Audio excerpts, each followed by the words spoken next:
Okay. Jai Bhim, நமோ புத்தாய. ஜெய்பீம். இரவு பள்ளி வேலூர் உபாசகர் தினகரன் அவர்களுக்கும் அங்கு கூடியிருக்கும் அனைத்து குழந்தைகளுக்கும் இந்த நிகழ்ச்சியை ஏற்பாடு செய்ய உபாசகர் தினகரன் பின்னால் இருந்து இயங்கிக் கொண்டிருக்கக்கூடிய அனைத்து உபாசகர்களுக்கும் உபாசகைகளுக்கும் என்னுடைய வணக்கத்தை தெரிவித்துக் கொள்கிறேன். இந்த கல்வி திருவிழா தொடர்ந்து நடைபெற்றுக் கொண்டிருக்கிறது. அதற்கான என்னுடைய வாழ்த்துக்களை தெரிவித்துக் கொண்டு இந்த நாம் யார் அப்படிங்கிற தலைப்புல பேசுறதுக்கு வாய்ப்பளித்தமைக்கும் என்னுடைய நன்றியை தெரிவித்துக் கொண்டு இந்த நிகழ்ச்சிக்கு நான் போறேன். நாம் யார் அப்படிங்கிற இந்த நிகழ்ச்சி தொடர்ந்து தமிழ்நாடு முழுவதும் MMT மக்கள் மறுமலர்ச்சி திட்டம் சார்பாக நம்ம முன்னெடுத்து செஞ்சுட்டு வரோம். என்ன இதுல காரணம் அப்படின்னா, நம்மளுடைய வரலாறு தெரியாமல் வரலாற்றை படைக்க முடியாது அப்படின்னு பாபா சாஹேப் டாக்டர் அம்பேத்கர் சொல்லியிருக்கிறார். இது ஒரு காரணம். ரெண்டாவது காரணம் அப்படின்னா, எந்த ஒரு பிரச்சனையா இருந்தாலும் அந்த பிரச்சனைக்கு காரணம் தெரியலன்னா நம்ம அதை சரி பண்ண முடியாது. இப்ப நம்மளுடைய பிரச்சனை என்ன, அதுக்கு என்ன காரணம் அப்படின்னு தெரிஞ்சுக்கணும் அப்படின்னா ஃபர்ஸ்ட் நம்ம யாருன்னு தெரிஞ்சுக்கணும். அப்பதான் நம்மளோட பிரச்சனையை நம்ம அதை புரிஞ்சுக்க முடியும். அப்ப அதுக்கான காரணத்தை தெரிஞ்சுக்க முடியும். அப்ப இந்த யார் அப்படிங்கிற அந்த வரலாறு நமக்கு ரொம்ப முக்கியமானதாகிறது. இப்போ மெடிக்கல் ஃபீல்டில் இப்போ நான் ஒரு டாக்டருங்கிறதுனால எங்கிட்ட பேஷண்ட்ஸ் யாருன்னா வந்தாங்கன்னா அவங்க கிட்ட ஃபர்ஸ்ட் அந்த நோய் கண்டுபிடிக்கிறதுக்கான காரணம் இருக்குல்ல, அந்த நோய்க்கான காரணத்தை எப்படி கண்டுபிடிப்போம் அப்படின்னா அவங்க கிட்ட இருந்து ஒரு ஹிஸ்டரி கேட்போம். அவங்க எப்படி அடிபட்டது, எப்போ வந்தது, எவ்வளோ நாளா இருக்கு, என்ன செஞ்ச போது வந்தது அப்படின்னு அந்த ஒரு வரலாறு கேட்போம். அந்த நோய் உருவான வரலாறு தெரிஞ்சாதான் அதனுடைய காரணத்தை நாங்கள் கண்டுபிடிக்க முடியும். அதே மாதிரி தான் இதுலேயுமே நம்மளுடைய பிரச்சனை, நம்ம அன்றாடம் சந்தித்து கொண்டிருக்கக்கூடிய பிரச்சனை அது என்னங்கிறத நம்ம தெரிஞ்சுக்கணும். அதுக்கான காரணத்தை தெரிஞ்சுக்கணும் அப்படின்னா அதனுடைய வரலாறு தெரியணும். அதுக்காகத்தான் இந்த நாம் யார் அப்படிங்கிற நிகழ்ச்சியை நாங்கள் தொடர்ந்து செஞ்சுட்டு வரோம். நான் என்னை பற்றிய ஒரு அறிமுகம் அவர் உபாசகர் தினகரன் அவர்கள் சொல்லியிருப்பாரு. நான் ஒரு செல்ஃப் இன்ட்ரோடக்ஷன் கொடுத்துக்கிறேன். நான் டாக்டர் ராஜவர்தனன். நான் என்னுடைய MBBS தஞ்சாவூர் மெடிக்கல் காலேஜில் முடிச்சுட்டு அதுக்கப்புறம் அது MS ஜெனரல் சர்ஜரி, அது மெட்ராஸ் மெடிக்கல் காலேஜில் முடித்தேன். அப்புறம் MCH அப்படிங்கிறது புற்றுநோய் அறுவை சிகிச்சை, அது கவர்மெண்ட் ராயப்பேட்டை ஹாஸ்பிட்டலில் முடிச்சிருக்கேன். அது ஒரு 3 வருட படிப்பு. அந்த MCH படிப்பில் அந்த MCH என்ட்ரன்ஸ் எக்ஸாமில் நான் ஸ்டேட் ஃபர்ஸ்ட் வாங்கியிருந்தேன். அதுக்கப்புறம் அதில் MCH புற்றுநோய் அறுவை சிகிச்சை துறையில் தமிழ்நாடு டாக்டர் MGR பல்கலைக்கழகத்தில் கோல்டு மெடல் வாங்கி அதுலேருந்து வெளியில் வந்தேன். அதுக்கப்புறம் MSc சைக்காலஜியும் முடிச்சிருக்கிறேன். அப்புறம் பௌத்தம் 2016 பௌத்தம் ஏற்ற பிறகு பௌத்தத்தை பற்றியும் நல்லா தெரிஞ்சுக்கணும் அப்படிங்கிறதுக்காக சாவித்ரிபாய் பூலே யூனிவர்சிட்டி பூனேயில் இருக்கக்கூடிய அந்த பல்கலைக்கழகத்தில் போஸ்ட் கிராஜுவேட் டிப்ளமா, அதாவது ஒரு பட்டமேற்பு படிப்பு, அதாவது தேரவாத புத்திசம் பற்றி ஒரு படிப்பையும் நான் முடிச்சுட்டு அதுக்கப்புறம் பௌத்தம் பற்றியும் பாபா சாஹேப் டாக்டர் அம்பேத்கர் ஏன் பௌத்தம் ஏற்க நமக்கு எல்லாம் பரிந்துரைத்தார் அப்படிங்கிறத பற்றியும் தொடர்ந்து ஒரு விழிப்புணர்வு கூட்டங்களை தமிழ்நாடு முழுவதும் மக்கள் மறுமலர்ச்சி திட்டம் அப்படிங்கிற அமைப்பின் மூலமா செஞ்சுட்டு வரோம். இந்த மக்கள் மறுமலர்ச்சி தடம் அப்படிங்கிறது முதல்ல டாக்டர்ஸ் எல்லாம் சேர்ந்து, அதுவும் தஞ்சாவூர் மருத்துவக் கல்லூரியில நான் MBBS படிக்கும் பொழுது என்னுடன் சேர்ந்து படித்த சக மாணவர்கள், அம்பேத்கரிய சிந்தனை கொண்ட மாணவர்களோட சேர்ந்து நாங்கள் இந்த அமைப்பை உருவாக்கணும். படிக்கிற காலத்திலே தஞ்சாவூர் மெடிக்கல் காலேஜ்ல படிக்கும் பொழுதே அங்க பாபா சாஹேப் டாக்டர் அம்பேத்கருடைய படம் தஞ்சை மருத்துவக் கல்லூரியிலே இல்லாம இருந்துச்சு. அதை நாங்கள் நிறைய தடவை கேட்டு பார்த்தோம், அவங்க வைக்கல காலேஜ் அட்மினிஸ்ட்ரேஷன். அதுக்கப்புறம் ஒரு நாள் என்ன பண்ணோம், நாங்களே ஒரு பெரிய படம் வாங்கி டீன் கிட்ட போய், அப்போ காலேஜ் சேர்மனாக நான் இருந்தேன். அப்போ நான் என்னுடைய நண்பர்கள் எல்லாரும் சேர்ந்து நாங்கள் போய் டீன் கிட்ட பார்த்து இந்த படத்தை வைக்கணும், அதுக்கு அனுமதி கொடுங்க அப்படின்னு கேட்டிருந்தோம். அப்போ ஒரு டீன் சொன்னார், இல்லை அப்படியெல்லாம் வைக்க முடியாது, என்னென்ன படம் வைக்கணும் அப்படிங்கிறதுக்கு அரசு ஆணை இருக்கு, அதில் நீங்கள் சொல்கிற டாக்டர் அம்பேத்கருடைய படம் வைக்கிறதுக்கு அனுமதி இருக்குதா அப்படின்னு நீங்கள் போய் அந்த அரசாணையை வாங்கிட்டு வாங்க அப்படின்னாங்க. இது நடந்தது 1990, கிட்டத்தட்ட 30 வருஷத்துக்கு முன்னாடி, இல்லை 35 வருஷத்துக்கு முன்னாடி. அப்போ அந்த சமயத்தில் வந்து எங்களுக்கெல்லாம் வந்து இப்போ இருக்கிற மாதிரி உங்களுக்கு இருக்கிற வாட்ஸ்அப் அந்த மாதிரிலாம் கிடையாது. ஸோ வாட்ஸ்அப் இருந்ததுன்னா யார்கிட்டயாவது ஒருத்தர்கிட்ட சொல்லி ஃபோன் பண்ணி சொல்லி வாட்ஸ்அப்பில் அந்த ஜியோ அனுப்பிச்சி விடுன்னு சொல்லலாம், இல்லை மெயிலில் அனுப்பிச்சி விடுன்னு சொல்லலாம், ஒரு பிரிண்ட் அவுட் எடுத்துக்கலாம். அதெல்லாம் கிடையாது இல்லையா? அப்போ அந்த காலத்தில் நாங்கள் என்ன பண்ணோம், உடனே தஞ்சாவூர்லேருந்து சென்னைக்கு போனோம். சென்னைக்கு போயிட்டு அங்கே இருக்கக்கூடிய அரசு ஊழியர்கள் சங்கத்தை, அம்பேத்கரிய எஸ்சி எஸ்டி யூனியனை சந்திச்சோம். சந்திச்சு அவங்க கிட்ட இருந்து கேட்டு அந்த ஆர்டர் வாங்கிட்டு வந்து அதுக்கப்புறம் டீன் கிட்ட கொடுத்தோம். அதில் வந்து டாக்டர் அம்பேத்கருடைய பெயர் இருந்துச்சு அதை வைக்கிறதுக்கு. அப்போ அது கொடுத்தோடனே அவங்களால மறுப்பு சொல்ல முடியல. அவங்க நினைச்சாங்க இதெல்லாம் வாங்கிட்டு வர முடியாதுன்னு சொல்லிட்டு இந்த பசங்களுக்கு என்ன தெரிய போகுது அப்படின்னு. அப்புறம் நாங்கள் வந்து போய் வாங்கிட்டு வந்து கொடுத்த உடனே அவர் என்ன சொன்னார்னா, சரி அதை வச்சுக்கலாம், நீங்கள் அப்புறமா வாங்க அப்படின்னு சொல்லிட்டாங்க.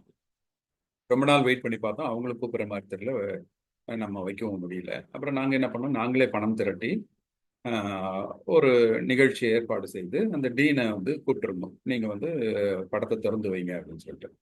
அப்போ ஒரு லெக்சர் ஹாலில் வந்து பாபா சாஹேப் டாக்டர் அம்பேத்கருடைய படத்தை வச்சுட்டு அதை வந்து டீன் கூப்பிட்டு வந்து அதை திறந்துட்டோம். திறந்து வந்து வச்சிட்ட பிறகு அதுக்கப்புறம் அந்த படத்தை கொண்டு போய் எல்லா படங்கள் இருக்கக்கூடிய அந்த ஸ்டெப்ஸ் இருக்கும், போர்ட்டிகோ, அந்த போர்ட்டிகோவில் செவத்தில் வந்து அதை ஏற்றணும். அங்கே வந்து காந்தி படம், நேரு படம், இந்திரா காந்தி படம் இதெல்லாம் லைனாக இருந்தது. அதில் வந்து டாக்டர் அம்பேத்கர் படம் மட்டும் இல்லாமல் இருந்துச்சு 1990. அப்போ இதை கொண்டு போய் நாங்கள் வந்து அதில் மேலே மாற்றுறதுக்கு போய் திரும்பி கேட்கும்போது அப்போ டீன் என்ன சொல்லிட்டாரு, மறுபடியும் வந்து இல்லை இல்லை, அது வந்து நாங்கள் டிஎம்இ கிட்ட எழுதி கேட்டிருக்கிறோம், அவங்க சொன்ன பிறகு தான் இதை வைக்க முடியும் அப்படின்ட்டாங்க.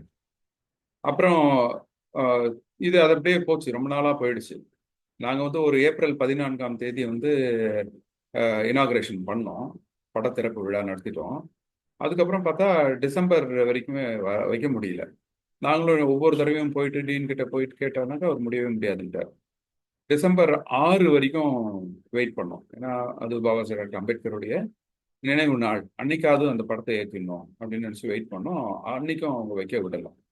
அப்புறம் நாங்கள் என்ன பண்ணிட்டோம் அப்படின்னா, அதுக்கப்புறம் டிசம்பர் 25 இந்த இரவு எனக்கு நல்லா ஞாபகம் இருக்கு. அன்னைக்கு வந்து என்ன, கிறிஸ்மஸ் இரவு அது.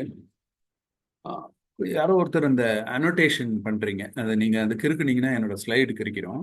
ஸோ தயவுசெய்து அது மாதிரி செய்யாதீங்க. ஓகே. அதுக்கப்புறம் என்ன பண்ணோம் அப்படின்னா, நாங்கள் வந்து 25ஆம் தேதி இந்த கிறிஸ்மஸ் நைட்டு மிட் நைட்டு ஒரு 12-1 மணி வரைக்கும் வெயிட் பண்ணோம். எல்லாம் ஊரே அடங்குச்சு. அப்புறம் ஒரு 2 மணிக்கு மேலே வெயிட் பண்ணோம். அப்போது சர்ச்சிலேருந்து மக்கள்லாம் நடந்து போயிட்டு இருந்தாங்க, அவங்களும் போகிற வரைக்கும் வெயிட் பண்ணோம். ஒரு 3 மணிக்கு அங்கே இருக்கக்கூடிய வாட்ச்மேன் ஒருத்தர் இருந்தார், அவர் பேர் பாவாடை. அவர்கிட்ட, அவர் இப்போ ரிட்டையர் ஆகிட்டாரு, அவர் இப்போ இன்னும் சமூக சேவையெல்லாம் செஞ்சுட்டு இருக்காரு, ஒரு அம்பேத்கரிய சிந்தனையாளர். அவர்கிட்ட போய் சொல்லி நாங்கள் வந்து எங்களுக்கு அந்த படத்தை கொடுங்க அப்படின்னு சொன்னோடனே அவர் வந்து வாட்ச்மேன் ரூம்குள்ளே வச்சுருந்தாங்க. அந்த படத்தை எடுத்து கொடுத்த உடனே அதை எடுத்துட்டு அவர்கிட்டே ஒரு ஏணி ஒன்று வாங்கிட்டோம். ஏணி வாங்கி போட்டு நாங்களே ஏறி எடுத்து அந்த ஃபோட்டோவை அடிச்சிட்டோம். அடித்து வச்ச பிறகு அதுக்கப்புறம் ஒரு ஃபோட்டோவும் எடுத்துக்கிட்டோம். இப்போ ஃபோட்டோ எடுத்த பிறகு அவங்க காலேஜ் அட்மினிஸ்ட்ரேஷனால் ஒன்றும் பண்ண முடியல. இப்போ இவ்வளோ நாள் எப்படி இருந்தது அப்படின்னா, படத்தை வைக்க முடியல, வைக்க முடியாமல் நாங்கள் இருந்தோம். அதை வைக்கிறதுக்கான அனுமதி கேட்டு அலைஞ்சிக்கிட்டு இருந்தோம். இப்போ நாங்களே எடுத்து வச்சுட்டோம். இப்போ வச்சுட்டு ஃபோட்டோவும் எடுத்துட்டோம். இனிமேல் அவங்க ஃபோட்டோ அகற்றினாங்கன்னா அம்பேத்கர் படத்தை அகற்றிட்டாங்க அப்படின்னு ஒரு பெரிய பிரச்சாரம் வந்துடும். உடனே அவங்க காலேஜ் நிர்வாகம் பயந்துட்டு அதுக்கப்புறம் அந்த படத்தை அப்படியே விட்டுட்டாங்க. இன்னை வரைக்கும் அந்த படம், டாக்டர் அம்பேத்கருடைய படம் தஞ்சை மருத்துவக் கல்லூரியில் இருக்குது அப்படின்னா அதுக்கு வந்து நாங்கள் தான் காரணம். 1988 சேர்ந்து 94 வெளிவந்த என்னோட சேர்ந்து படித்த ஒரு 15 மருத்துவர்கள் தான் காரணம். ஸோ நாங்கள் தான் அதுக்கப்புறம் எல்லாமே அவங்கவுங்க படிப்பெல்லாம் முடிச்சுட்டு பல்வேறு ஊர்களில் செட்டில் ஆன பிறகு அப்புறம் நாங்கள் என்ன பண்ணோம் அப்படின்னா, சரி நாங்கள் வந்து மறுபடியும் ஒன்றிணைந்தோம். வாட்ஸ்அப் வந்த பிறகு இந்த வாட்ஸ்அப்பில் ஒன்றிணைந்து மக்கள் மறுமலர்ச்சி தடம் அப்படிங்கிறத உருவாக்கி நம்ம சமூகத்துக்கு திரும்பி ஏதாவது செய்யணும் அப்படின்னு நினைச்சோம். இப்போ ஏன்னா பல்வேறு இடங்கள்ல இருந்த நாங்கள் எல்லாருமே வந்து ஒன்றா சேர்ந்தோம். இப்போ இன்னமும் இப்போ வந்து நம்மளெல்லாம் வந்து ஒரு இடத்துக்கு ஒரு ஃபங்க்ஷனுக்கு கூப்பிட்றாங்க அப்படின்னா நம்மெல்லாம் உடனே போய் சேர்றதுக்கு என்ன காரணம் அப்படின்னா, அது பாபா டாக்டர் அம்பேத்கர் மட்டும்தான். இவருடைய பேர் சொன்ன உடனே நமக்கெல்லாம் ஒரு இனம் புரியாத பாசம் வந்துடுது, நம்ம எல்லாருமே ஒன்று சேர்ந்துடும். அது இப்போ இங்கேன்னு இல்லை, நம்ம இந்தியா முழுவதும் ஜெய் பீம் அப்படிங்கிற ஒரு வார்த்தை, பாபா டாக்டர் அம்பேத்கருடைய படம், அது வந்து நம்மளுடைய ஒரு நம்ம டிஷர்ட்லேயோ அல்லது ஏதோ ஒரு இடத்துல அது நம்ம வச்சுருந்தோம் அப்படின்னா அதை பார்த்த உடனே ஆட்டோமேட்டிக்கா வந்துருவாங்க. இந்தியா முழுவதும் இருக்கக்கூடிய மக்கள் அந்த அளவுக்கு அவரை நேசிக்கக்கூடிய மக்கள் இந்தியா முழுவதும் நம்ம இருக்கோம். ஏன்னா அவருடைய கடுமையான உழைப்பினால்தான் இன்னைக்கு நம்ம வந்து ஓரளவுக்கு ஒரு மனிதர்களா நம்ம வந்து சுயமரியாதையோட வாழ்ந்துட்டு இருக்கோம் அப்படின்னா அது டாக்டர் அம்பேத்கருடைய கடின உழைப்பு தான் காரணம். இப்போ ஏன் இந்த அம்பேத்கரிய சிந்தனையாளர்கள் அப்படின்னு நம்ம சொல்றோம் அப்படின்னா என்ன அப்படின்னா, அம்பேத்கரிய சிந்தனையாளர்கள் அப்படின்னா என்ன அப்படின்னா, யாரெல்லாம் இந்த சமூகத்தின் மீது அக்கறை கொண்டிருக்காங்களோ அவங்கெல்லாம் அம்பேத்கர்ஸ்கள் சொல்லுவோம். அடுத்தது தன்னுடைய படிப்பு இந்த சமூகத்துக்காக பயன்படணும் அப்படின்னு யார் நினைக்கிறாங்க. ஸோ எல்லாம் பெரிய பெரிய படிப்பு படிச்சுட்டு அவங்க இந்த சமூகத்தை பத்தி திரும்பியே பார்க்கலன்னா அவங்களை நம்ம அம்பேத்கரிஸ்ட்னு சொல்ல முடியாது. அம்பேத்கரிஸ்ட்னா 2 குவாலிஃபிகேஷன் இருக்கணும், 2 தகுதி இருக்கணும் ஒரு அம்பேத்கரிஸ்ட்னு சொல்லிக்கணும். ஒண்ணு, அவர் படித்த படிப்பு இந்த சமூகத்துக்கு பயன்படணும் அப்படின்னு நினைக்கணும், இந்த சமூகத்தின் மீது அக்கறை கொண்டிருக்கும். இந்த 2ம் இருந்ததுனா தான் அவரை ஒரு அம்பேத்கரிஸ்ட்னு சொல்ல முடியும். அந்த வகையில் நாங்கள்லாம் பாபா சாஹேப் டாக்டர் அம்பேத்கர் நமக்கு கொடுத்த அந்த இடஒதுக்கீட்டில் இந்த சமூக முன்னேற்றத்தினாலும் பலனடைந்த மருத்துவர்கள், அதுக்கப்புறம் இருக்கக்கூடிய நிறைய பல்வேறு துறைகளை சார்ந்தவர்களை ஒருங்கிணைத்து தான் இந்த எம்எம்டி மக்கள் மர்மலற்ற திட்டம் அப்படிங்கிறத உருவாக்கி இன்னைக்கு வந்து பல்வேறு மாவட்டங்கள்ல எம்எம்டி இயங்கிட்டு வருது. இந்த எம்எம்டிங்கிறது ஒரு பெரிய இயக்கம் அப்படின்னு சொல்ல முடியாது. இது ஒரு அம்பேத்கரிஸ்ட்கள் ஒரு சுயநலம் இல்லாமல் இந்த சமூகத்தை திரும்பி பார்க்க வேண்டும், பே பேக் டு சொசைட்டி.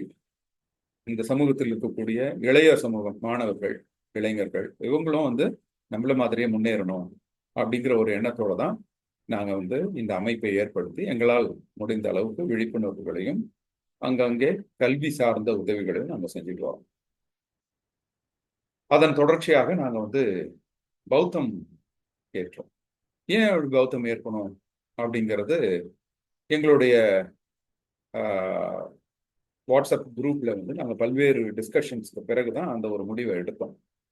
அதற்கும் நம்மளுடைய சமூக விடுதலைக்கும் பாபா சாஹேப் அம்பேத்கருடைய சிந்தனைக்கும் என்ன சம்பந்தம் அப்படிங்கிறது தான் இந்த இன்றைய இந்த கூட்டத்தில் நான் வந்து இந்த நாம் யார் அப்படிங்கிற தலைப்பில் நான் சொல்ல போறேன். இப்போ டாக்டர் அம்பேத்கர் வந்து இந்த சமூகத்தை நேசித்த ஒரு மனிதர். அதுவும் அவரை எப்படி நடத்தின சமூகம் தெரியுங்களா? அவர் வந்து இந்த வெயிட்டிங் ஃபார் அ விசா புக்ல அவர் வந்து தங்குறதுக்கு லாட்ஜ் கிடைக்காம இந்த பாரசீக லாட்ஜில் தங்கி அவரை வந்து அடித்து வெளியே துரத்திடுவாங்க. அப்புறம் வந்து வெளியே வந்து எங்கேயும் போறதுக்கு இடம் இல்லாம தங்கறதுக்கு கூட இடம் இல்லாம, ஏன்னா யாருனாலுமே நீங்க வந்து மகர் ஜாதி, இது வந்து தாழ்த்தப்பட்டவர், தீண்டத்தகாதவர், உங்களுக்கு ரூம் கொடுக்க முடியாது, உங்களுக்கு ஹோட்டல் கொடுக்க முடியாது அப்படின்னு சொல்லி, இத்தனைக்கும் அவர் வந்து மிகப்பெரிய படிப்பு படித்தவர், வெளிநாடுகளுக்கு சென்று படித்து அந்த காலத்துல டபுள் டாக்டரேட் வாங்கின ஒரே இந்தியர். அதுவும் தெற்கு ஆசியாவிலே முதல் முறையாக அந்த எக்கனாமிக்ஸ்ல வந்து டாக்டரேட் பட்டம் பெற்ற முதல் மனிதர். இவ்வளவு படித்தவர், அதுவும் அவருடைய பதவியும் வந்து பரோடா மன்னருடைய அந்த சீஃப் அக்கௌண்டன்ட் ஜெனரல் பதவி, ஒரு மிகப்பெரிய பதவி. ஆனாலும் அவர் வந்து ஒரு தாழ்த்தப்பட்டவர் அப்படிங்கிறதுனால அவருக்கு வந்து ஒரு ரூம் கொடுக்க முடியாம அவரை வந்து வெளியே விரட்டிடுறாங்க. அப்போ அவரு எங்க போறதுன்னே தெரியாம ஒரு மரத்தடியில வந்து உட்கார்ந்து தான் யோசிக்கிறார், ரொம்ப கண்ணீர் விட்டு அழுகிறாரு. அந்த காட்சியை வந்து டாக்டர் அம்பேத்கர் மெமோரியல்ல நம்ம நியூ டெல்லியில இன்னமும் பார்க்கலாம். அந்த அளவுக்கு ஒரு கொடுமையான ஒரு சமூகத்தின் மீதும் அவர் வந்து அன்பு செலுத்தி இந்த சமூகத்தை எப்படியாவது மாற்றி ஒரு சமத்துவம் உள்ள ஒரு சமூகமா கொண்டு வரணும் அப்படிங்கிறதுக்காக தான் அவர் பாடுபட்டார். இப்ப டாக்டர் அம்பேத்கர் இந்த அதே காலம் தான் இன்னைக்கும் இருக்குதா அப்படின்னா, நிறைய பேர் என்ன சொல்லுவாங்கன்னா, எல்லாம் மாறிடுச்சுங்க, இப்பெல்லாம் வந்து காலம் மாறி போச்சு அப்படின்னா. காலம் மாறிடுச்சா இல்லையா அப்படிங்கிறதுக்கு வந்து அடுத்ததுக்கு வருவோம். ஆனா அதுக்கு முன்னாடி டாக்டர் அம்பேத்கர் இருந்த காலம் வந்து இன்னைக்கு மாறி இருக்குதான். என்ன மாதிரி மாறி இருக்கு அப்படின்னா, அப்போ இப்போ இந்த காலத்துல நம்ம போயிட்டு யாருன்னா லாட்ஜில் ரூம் கேட்டாக்கா, இதெல்லாம் நீ தாழ்த்தப்பட்டவர், என்ன ஜாதி அப்படின்னு கேட்டுட்டு உனக்கு ரூம் கிடையாதுன்னு சொல்ல போறது இல்லை. ஒத்துக்கிறேன், கரெக்ட். ஆனா இந்த மாற்றம் எப்படி வந்தது? இந்த சமூகமே பார்த்து ஐயோ நம்ம வந்து தப்பா பண்றோம், இவங்களெல்லாம் சரிசமமா நடத்தணும் அப்படின்னு மாறிடுச்சா? அப்படி கிடையாது. பாபா சாஹேப் டாக்டர் அம்பேத்கர் போராடி பெற்றுக் கொடுத்த உரிமை தான் இது. அவருடைய கடின உழைப்பின் விளைவு இன்னைக்கு நமக்கு இந்த உரிமைகள் இருக்கு. ஆனா இதை நம்ம சரியா பயன்படுத்தல அப்படின்னா மீண்டும் பழைய நிலைமைக்கே போயிடும். டாக்டர் அம்பேத்கருடைய காலத்துக்கே நம்ம போயிடுவோம். இது எப்படி சொல்றதுன்னா, நான் ஒரு உதாரணம் சொல்லுவேன் எப்பயுமே. இப்ப நம்ம தாத்தா பாட்டி நமக்கு சொத்து சேர்த்து வச்சிருக்காங்க அப்படின்னா, அந்த சொத்து நம்ம உட்காந்து எந்த வேலையும் செய்யாம டெய்லி சாப்பிட்டு தீர்த்துட்டோம்னு வச்சுக்கோங்க. ஒரு ஸ்டேஜ்ல அந்த எல்லா சொத்தும் காலி ஆயிடும். நம்ம பழையபடி நம்ம தாத்தா பாட்டி இருந்த காலத்துக்கு மாதிரி நம்மளும் ஏழ்மை நிலைக்கு போயிடுவோம். அதே மாதிரிதான் நம்மளுடைய உரிமைகளும், சமூக உரிமைகளும் கஷ்டப்பட்டு பாபா டாக்டர் அம்பேத்கர் சிறுக சிறுக சேர்த்து வச்சு இன்னைக்கு நமக்கு கொடுத்துருக்கிறாரு. இதை நம்ம தொடர்ந்து நம்ம அதுக்கான பணி ஆற்றல அப்படின்னா இந்த உரிமைகள்லாம் கொஞ்சம் கொஞ்சமா திருப்பி நம்மளே தின்னு தீத்துருவோம், காண போயிடும். அப்புறம் நம்ம பழையபடி டாக்டர் அம்பேத்கர் காலத்துக்கே போற மாதிரி ஆயிடும். அதனாலதான் இது ஒரு தொடர் போராட்டம். நம்ம எல்லாருமே இதை பற்றின ஒரு அறிவு, புரிதல், அதுக்கப்புறம் நம்ம என்ன செய்யணும் இந்த சமூகத்தை நோக்கி அப்படின்னு ஒவ்வொருத்தரும் சிந்திச்சுக்கிட்டே இருந்தா மட்டும்தான் இந்த ஒட்டுமொத்த சமூகம் தன்னுடைய அடக்குமுறையிலிருந்து வெளியே வரும். இல்லைன்னா இது திருப்பி பழைய நிலைமைக்கு போயிடும். இதை புரிஞ்சுக்கிட்டதுனாலதான் ஓரளவுக்கு படித்து நல்ல பதவியிலையும் ஓரளவுக்கு எங்களுடைய அன்றாட வாழ்க்கையை பார்த்துக்கிற அளவுக்கு ஒரு தகுதியை டாக்டர் அம்பேத்கர் நமக்கு கொடுத்துருக்கும் பொழுது நாங்க இந்த சமூகத்துக்கு ஏதாவது திரும்பி செய்யணும் அப்படிங்கிற அந்த பே பேக் டு சொசைட்டி, சமூகத்தை நோக்கி திரும்பி பார்க்க வேண்டும் அப்படிங்கிற ஒரு எண்ணத்துல தான் நாங்க தொடர்ந்து செயல்பட்டுட்டு வரோம். ஏன்னா டாக்டர் அம்பேத்கர் 1956ஆம் ஆண்டு அவர் இறந்த வருடம் ஒரு சில மாதங்களுக்கு முன்னாடியே ரொம்பவே கண்ணீர் விட்டு அழுதிருக்கிறார். அப்ப நானக் சந்திர டூ அவருடைய உதவியாளர், அவர் போய் அவர்கிட்ட கேட்டிருக்கிறார், ஏன் பாபா சாஹேப் நீங்க அழுதுகிட்டே இருக்கீங்க? அப்ப அவர் சொல்றாரு, நான் நிறைய கல்வி உரிமைகள்லாம் வாங்கி கொடுத்துட்டேன் என்னுடைய மக்களுக்கு. ஏன்னா இது சொல்றது 1956 அப்படின்னா சுதந்திரம் அடைஞ்சிச்சு, நமக்கான இடஒதுக்கீடு எல்லாம் அங்க அமல்படுத்தப்பட்டுருச்சு. மக்கள் அந்தந்த பதவியில போக ஆரம்பிச்சிட்டாங்க. கல்வி நிறுவனங்கள்ல அவங்களுக்கு இடஒதுக்கீடு கிடைக்குது. அதெல்லாம் பயன்படுத்தி மக்கள் ஓரளவுக்கு அந்தஸ்தோட சட்டப்படி அவர் சமத்துவத்தை வாங்கி கொடுத்துட்டாரு. அப்ப அதை பயன்படுத்தி நிறைய மக்கள் முன்னேறிட்டு இருக்கிற காலம் அது. அப்ப அவர் என்ன அழுவுறாருன்னா, நான் கஷ்டப்பட்டு கொண்டு வந்த அந்த உரிமைகளை பயன்படுத்தி யாரெல்லாம் இப்போ நல்லா படிச்சு நல்ல பதவிக்கு சம்பாதிக்க ஆரம்பிச்சிட்டாங்களோ அவங்கெல்லாம் இந்த சமூகத்தை, நம்மளுடைய சமூகத்துக்கு திரும்பி உழைப்பாங்க அப்படின்னு நினைச்சேன். ஆனா அவங்க எல்லாம் அவங்க குடும்பத்தை பார்த்துட்டு அவங்க வயிற்ற கழுவிக்கிறதுக்கே சரியா போயிடுச்சு. இந்த சமூகத்தை யாருமே திரும்பி பார்க்கல, நான் ரொம்ப ஃபெயிலியர் ஆயிட்டேன்னு சொல்லிட்டு ரொம்ப அழுக ஆரம்பிச்சிட்டாரு. இது 1956. அப்ப அவர் நானக் சந்திர கிட்ட ஒரு செய்தி சொல்றாரு, கடைசி செய்தியா சொல்றாரு, இதுதான் நான் என்னுடைய மக்களுக்கு சொல்ற செய்தி, இதை போய் சொல்லு அப்படிங்கிறார். அவருடைய வாழ்நாள் இறுதி காலகட்டத்துல இறக்கிறதுக்கு சில நாட்கள் முன்னாடி சொல்றது, நான் இவ்வளவு நாள் கஷ்டப்பட்டு கொண்டு வந்தது எல்லாமே நான் பயங்கரமான போராட்டத்தை சந்திச்சு எனக்கு நிறைய கஷ்டங்களை எதிர்கொண்டுதான் நான் இந்த முன்னேற்றத்தை என்னோட மக்களுக்கு கொண்டு வந்திருக்கேன். இந்த முன்னேற்ற பாதையில என்னுடைய சமூகம் போக முடியலனாலும், இது இன்னும் முன்னுக்கு இழுத்துட்டு போக முடியலனா கூட அட்லீஸ்ட் நான் இழுத்துட்டு இந்த இடத்துல வச்சிருக்கேன் பாருங்க, இந்த இடத்துலயாவது அது இருக்கட்டும், அதுக்காவது அவங்க உழைக்கணும் அப்படின்னு சொல்லியிருக்கிறாரு. அப்ப என்ன அப்படின்னா, அந்த அவர் இழுத்துட்டு வந்த அந்த கேரவேன் சொல்றாங்க இல்லையா, அந்த கேரவேன் அதாவது இந்த சமூகத்தை முன்னேற்ற பாதையில் இழுத்து கொண்டு நம்ம சமூகத்தை ஒரு நிலைமையில கொண்டு வைக்கிறார். அந்த நிலைமையில அதே நிலைமையில நம்ம மெயின்டைன் பண்ணணும்னா கூட நம்ம தொடர்ந்து வேலை செய்யணும். நம்ம முன்னோக்கி இழுக்கிறதுக்கு தான் வேலை செய்யணும்னு இல்லை, நம்ம அதே நிலைமையில இருக்கணும்னா கூட நம்ம தொடர்ந்து வேலை செய்யணும். ஏன் அப்படின்னா, என்ன அது ஒரு வண்டியை இழுத்துட்டு வரோம், அதை திருப்பி முன்னாடி இழுத்துட்டு போகணும்னா நம்ம அதை டிரைவ் பண்ணணும். அது அதே இடத்துல இருக்கிறதுக்கு நம்ம ஏன் டிரைவ் பண்ணணும்? இப்படிதான் நிறைய பேர் நினைச்சிட்டு இருக்காங்க. அவங்க டாக்டர் அம்பேத்கர் என்னுடைய கேரவேனை முன்னோக்கி இழுத்து செல்லனாலும் பரவாயில்ல, அதே இடத்துல விட்டுருக்கோம்னா இவங்க அதே இடத்துல விட்டுட்டு அவங்கவுங்க சொந்த வேலையை பார்க்குறாங்க. ஆனா அந்த கேரவேன் எப்படி இருக்குன்னா, இப்படி சரிவான பாதையில இருக்கு. ஏன்னா நம்மளுடைய சமூகம் எப்படி இருக்குன்னா, சொசைட்டி இந்த ஒடுக்கப்பட்ட மக்களை மேலும் மேலும் சுரண்டுறதுக்கு தான் தயாரா இருக்கு இந்த சமூகம். அப்படின்னா அதை பின்னோக்கி இழுக்கிறதுக்கு தான் அந்த சமூகம் இருக்கு. அப்ப இந்த வண்டி இப்படி ஒரு சரிவான பாதையில ஏறிட்டு இருக்கிற வண்டி ரொம்ப கஷ்டப்பட்டு மேல இழுத்துட்டு வந்திருக்கிறார் பாபா சாஹேப் அம்பேத்கர். இப்ப முன்னோக்கி ஏத்தணும்னா அது ரொம்ப சிரமப்பட்டு நம்ம ஆக்சிலரேட்டர்லாம் கொடுத்து ஏத்தணும். சரி, முன்னேற்றி கொண்டு போக முடியலன்னா கூட அதே இடத்துல இருக்கணும்னா கூட நம்ம குறைந்தபட்சம் அதுக்கு அந்த என்ஜினை இயக்கினா மட்டும்தான் அது அந்த இடத்துல இருக்கும். இல்லைன்னா சரசரன்னு பின்னாடி போய் டாக்டர் அம்பேத்கருடைய காலத்தை நோக்கி போயிட்டு அதுக்கும் பின்னாடி போய் வேத காலத்துக்கு போயிடும். இப்ப நம்மளை சுத்தி நடக்கிற நிகழ்ச்சிகள்லாம் நம்ம பார்க்கும்போது தெரியுது, நம்மளை பின்னோக்கி இழுக்கிற விஷயங்கள் தான் இருக்கு. கொஞ்சம் படிச்சு கொஞ்சம் அறிவா பேச ஆரம்பிக்கிற சமயத்துல நம்ம வந்து பள்ளி கல்லூரிகள்ல வந்து திருப்பி மறுபடியும் வேதம், சாமி அதெல்லாம் சொல்லி, மந்திரம் அதெல்லாம் சொல்லி அவன் பூர்வ ஜென்மம், அதனால போன ஜென்மத்துல பண்ண பாவம் என்ன இருக்கோ அப்படிதான் இருக்க முடியும், இந்த ஜென்மத்துல அப்படிதான் நடந்துக்க முடியுங்கிறதா நமக்கு சொல்லி தர்றதுக்கு நிறைய பேர் வராங்க ஸ்கூல்ஸுக்கெல்லாம். அப்போ அப்படி இருக்கும் பொழுது அப்போ நம்ம வந்து தொடர்ந்து வேலை செய்யணும். தொடர்ந்து இப்போ எங்களை மாதிரி படித்தவர்கள் அடுத்து இருக்கக்கூடிய இளைய தலைமுறைக்கு பாபா சாஹேப் டாக்டர் அம்பேத்கர் என்ன சொன்னாருங்கிறத நாங்க கடத்திட்டு போக வேண்டியிருக்கு. அப்பதான் இந்த வண்டி வந்து அதே இடத்துலயாவது இருக்கும். இல்லைன்னா பின்னாடி இழுக்கிறதுக்கு நிறைய பேர் வருவானுங்க. ஸ்கூலுக்கு வந்து மோட்டிவேஷனல் ஸ்பீக்கருங்கிற பேர்ல வந்துட்டு உங்களை வந்து பழையபடி வேத காலத்துக்கு எடுத்துட்டு போய் நீ சாமி கும்பிடு, நீ எந்த வேலையை செய்யாத, நீ வந்து உன்னுடைய குலத்தொழில போய் செய்யு அப்படின்னு சொல்றதுக்கு தான் இந்த சமூகம் தயாரா இருக்கு. அப்ப அப்படி இருக்கும் பொழுது நம்ம குறைந்தபட்ச வேலையை பண்ண வேண்டி இருக்குங்கிறதுனால தான் நாங்க தொடர்ந்து உங்களை மாதிரி குழந்தைகளை நாங்க சந்திக்க வேண்டிய அவசியம் இருக்கு. அப்போ பாபா சாஹேப் டாக்டர் அம்பேத்கர் கொடுத்த இந்த கடைசி செய்தி தான் நமக்கு எல்லாமே முதல் செய்தி. யாரெல்லாம் இந்த சமூகத்தை நோக்கி ஏதாவது செய்யணும்னு நினைச்சாலே பாபா சாஹேப் டாக்டர் அம்பேத்கர் என்ன சொல்லி இருக்கிறாரு அப்படிங்கிறத படிச்சுட்டு அங்கிருந்து நம்ம செயல்பட ஆரம்பிச்சோம்னா இந்த சமூகம் கண்டிப்பா முன்னேற்ற பாதையில போயிடும். ஆனா நம்ம நிறைய பேர் என்ன செய்யறோம் அப்படின்னா மறுபடியும் நம்ம வந்து நம்ம இஷ்டத்துக்கு நம்ம ஆராய ஆரம்பிச்சிடும். டாக்டர் அம்பேத்கர் அவர் வந்து பல வருடங்கள் ஆராய்ச்சி செய்து அவர் வந்து ஒரு முடிவை கொடுக்குறாரு. அந்த முடிவை நம்ம அப்படியே எடுத்து செயல்படுத்தணும். இப்ப நான் ஒரு டாக்டர், இப்ப நான் வந்து என்கிட்ட பேஷண்ட்ஸ் வந்தாங்கன்னா நான் ஒரு சில மெடிசின்ஸ் எழுதி கொடுப்பேன். அதான் எல்லா டாக்டரும் செய்யறேன். இந்த மருந்து என்ன நானே கண்டுபிடிச்சிருக்கேனா? எனக்கு முன்னாடி இருக்கக்கூடிய நிறைய மருத்துவர்கள் அவங்க ஆராய்ச்சி செய்து அந்த மருந்து இந்த வியாதிக்கு கேட்கும்னு எழுதி வச்சிருக்காங்க. அதை நாங்க படிக்கிறோம், அதை அப்படியே செயல்படுத்துறோம்.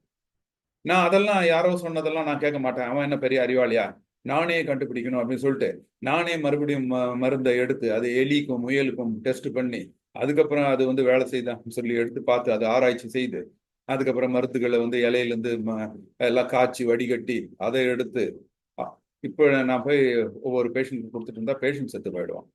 அப்போ என்ன பண்ணணும், நம்ம வந்து எப்படி ஒரு மருத்துவத்துறையில ஒரு நோய்வாய்ப்பட்டு ஒருத்தன் வந்தான்னா நம்ம அவங்களுக்கு வந்து மருந்துகளை ஏற்கனவே இதுல படித்தவர்கள் ஆராய்ச்சி செய்தவர்கள் அந்த ஆராய்ச்சி முடிவில் என்ன மருந்துகளை பரிந்துரைச்சிருக்காங்களோ அதை அப்படியே எடுத்து அந்த நோயாளிக்கு கொடுக்கறதன் மூலமா தான் அந்த நோய் குணமாகுது. அதனால அவங்க வந்து எங்களை வந்து நல்ல டாக்டர்னு சொல்லுவாங்க.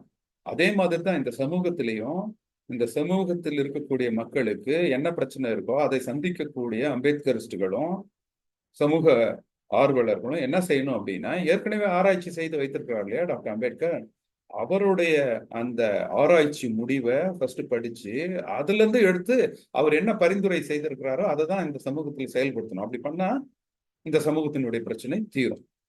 அப்ப டாக்டர் அம்பேத்கர் அப்படி என்னதான் கடைசியா ஆசைப்பட்டார் அப்படின்னா ஒண்ணும் இல்லைங்க, எல்லாரும் சமமா இருக்கணும்னு ஆசைப்பட்டார். இதுல ஒரு தப்பு இருக்கா? இந்த நாட்டுல இருக்கக்கூடிய மக்கள் எல்லோருமே சமத்துவத்தோடு இருக்கணும் அப்படின்னு ஒருத்தர் ஆசைப்பட்டாரு. அவர் இருந்த சமூகத்துல ஒருத்தன் மேல ஒருத்தன் கீழே, ஒருத்தனுக்கு வந்து ஒரு நியாயம் அடுத்தவனுக்கு ஒரு நியாயம். பிராமணர்கள் தப்பு செய்தா அவர்களுக்கு தண்டனை கிடையாது, மனு தர்மம் இருந்தது. அதே வந்து தாழ்த்தப்பட்டவர்கள் தப்பு செய்தா அவர்களுக்கு கொடூரமான தண்டனை, மரண தண்டனை. இந்த மாதிரி ஒரு சமத்துவம் இல்லாத ஒரு சூழல்ல ஒரு சொசைட்டி இருந்ததுன்னா அது எல்லாருமே சமமா இருந்துட்டுமே அப்படின்னு ஒரு ஆசைப்பட்டது ஒரு தப்பா? இதுதான் அவருடைய ஆசை. அப்ப அந்த ஆசையை நிறைவேற்றுறதுக்காகத்தான் அவர் வந்து சட்டம் இயற்றும் வாய்ப்பு கிடைச்ச உடனே நம்மளுடைய சட்ட மாமேதை, சுதந்திர இந்தியாவின் முதல் சட்ட அமைச்சர், அவர் என்ன பண்ணாரு, அவருடைய அந்த அரசியல் அமைப்பு சட்டத்துல அதை கொண்டு வந்துட்டாரு, அனைவரும் சமம். இப்ப இங்க ஏற்கனவே மன்னர்கள் காலத்துல இந்தியாவில் ஆண்டு கொண்டு இருந்தது மனு தர்மம்.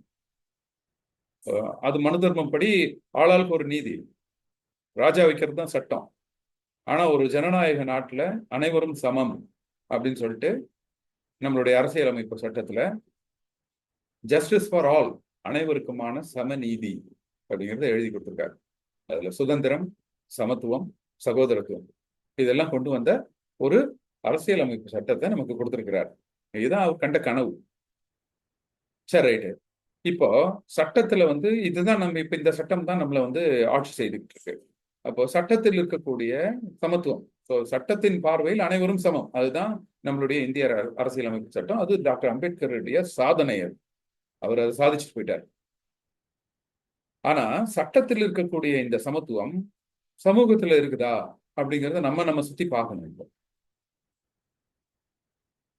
இப்ப இந்த மாதிரி சுவர் விளம்பரம் ஒண்ணு மதுரை மாவட்டத்துல எழுதி வச்சிருக்காங்க, தலித் அல்லாத பொதுமக்கள் நலச்சங்கம் அப்படின்னு. அப்ப தலித்துங்கிறது பொதுமக்கள் கிடையாது. அப்ப தலித் அல்லாத பொதுமக்கள் அப்படின்னா அப்ப பொதுமக்கள் தலித்துகள் பிரித்து பார்க்கப்படுகிறது. அப்ப இது எப்படி சமத்துவமா இருக்க முடியும்? தலித் அல்லாத பொதுமக்கள்னா திருமண விளம்பரம் பாக்குறோம். இதுல ஒரு டாக்டர் பொண்ணுக்கு மாப்பிள்ளை வேணும்னு அட்வர்டைஸ்மெண்ட் கொடுத்துருக்காங்க. அதுல என்ன எழுதியிருக்காங்கன்னா, ஒரு டாக்டர் மாப்பிள்ளை வேணும் இந்த பொண்ணுக்கு, எந்த ஜாதினாலும் பரவாயில்ல, காஸ்ட் நோ பார், ஆனா கூடவே பிராக்கெட்ல SC ST தவிர அப்படின்னா. எந்த ஜாதினாலும் பரவாயில்ல அப்படின்னா அப்ப எல்லா ஜாதியும் தானே ஓகே தானே சொல்லணும். அது என்ன SC ST மட்டும் வேண்டாம் அப்படின்னா அப்போ இவங்களாம் என்ன? அப்ப என்ன இது ஒரு சமத்துவம் இருக்கு? ஏன் அப்படி அதை தனித்து பிரிச்சு பார்க்கணும்? வீடு வாடகைக்கு விடப்படும், ஆனா SC STக்கு கிடையாது, எழுதி ஒட்டியிருக்கிறான். சாதாரண ஊர் பாத்தீங்கன்னாலே ஊர்ல இருந்து ஒரு ஊர் இருக்கும், அதுல சேரியும் ஒண்ணு இருக்கும். இந்த ஊரோட ஓரத்துல ஒரு சேரியும் இருக்கும். இப்படிதான் எல்லா ஊர்களுமே இருக்கு. ஊர் அது ஊர் உயர் ஜாதியினர் குடியிருக்கக்கூடிய இடம்லாம் நல்ல தெளிவா இருக்கும், கிளீனா இருக்கும், ரோடு போட்டிருப்பாங்க. அதே ஊர்ல இருக்கக்கூடிய சேரியில ஒரு சுகாதாரமற்ற ஒரு சூழல் இருக்கும், ஒரு டிரைனேஜ் ப்ராப்பரா இருக்காது, ரோடு வசதி இருக்காது. ஏன் இப்படி? இது எப்படி சமத்துவம்னு சொல்ல முடியும்? அதே மாதிரி சிட்டிஸ்ல பார்த்தா கூட அப்படிதான். பெரிய பெரிய பில்டிங்ஸ் இருந்தாலும் அங்க ஸ்லம் இருக்கும். அங்க வாழக்கூடிய மக்கள் தாழ்த்தப்பட்ட மக்களா தான் இருப்பாங்க. இன்னமும் ஸ்கூல்ஸ்ல எல்லாம் காஸ்ட் பேரை சொல்லி பாகுபாடு பார்க்கறது நடந்துட்டு தான் இருக்கு. நிறைய இடங்கள்ல தலைமை ஆசிரியர் கைது, ஆசிரியர் மேல புகார், மாணவரை ஜாதி பேரை சொல்லி அவமானப்படுத்திட்டாரு, இல்லைன்னா தலித் குழந்தைங்களை கூப்பிட்டு டாய்லெட் கிளீன் பண்ண வச்சுட்டாங்க அப்படின்லாம் நம்ம செய்திகள் பார்த்துட்டு தான் இருக்கோம். எப்பவுமே திருப்பூர்ல ஒரு ஸ்கூல்ல அப்படிதான் அந்த ஹெட் மாஸ்டர் SC பொண்ணுங்களை கூப்பிட்டு டாய்லெட் கிளீன் பண்ண சொல்றான். படிக்க வந்த பிள்ளைங்க போய் டாய்லெட் கிளீன் பண்ண வைக்கிறாங்க. அப்ப எப்படி இது சொசைட்டி சமத்துவமான ஒரு சொசைட்டின்னு நம்ம சொல்ல முடியும்? குதிரை மேல ஊர்வலம் போனதுக்காக ஒரு தலித் மீது தாக்கி இருக்கிறாங்க. இது ஜெய்ப்பூர் ராஜஸ்தான்ல நடக்குது. இப்போ ரீசெண்டா நடக்குது 2024 இந்த வருஷம் பிப்ரவரி மாசம். ஒருத்தர் தலித், அவர் அவருடைய கல்யாணம், அவர் காசு வச்சு அவர் ஒரு குதிரையை வாடகைக்கு எடுத்து அதுல ஊர்வலம் போறதுக்கு ஏறுறாரு. அப்ப அங்க ஓடி அடிக்கிறாங்க அவரை.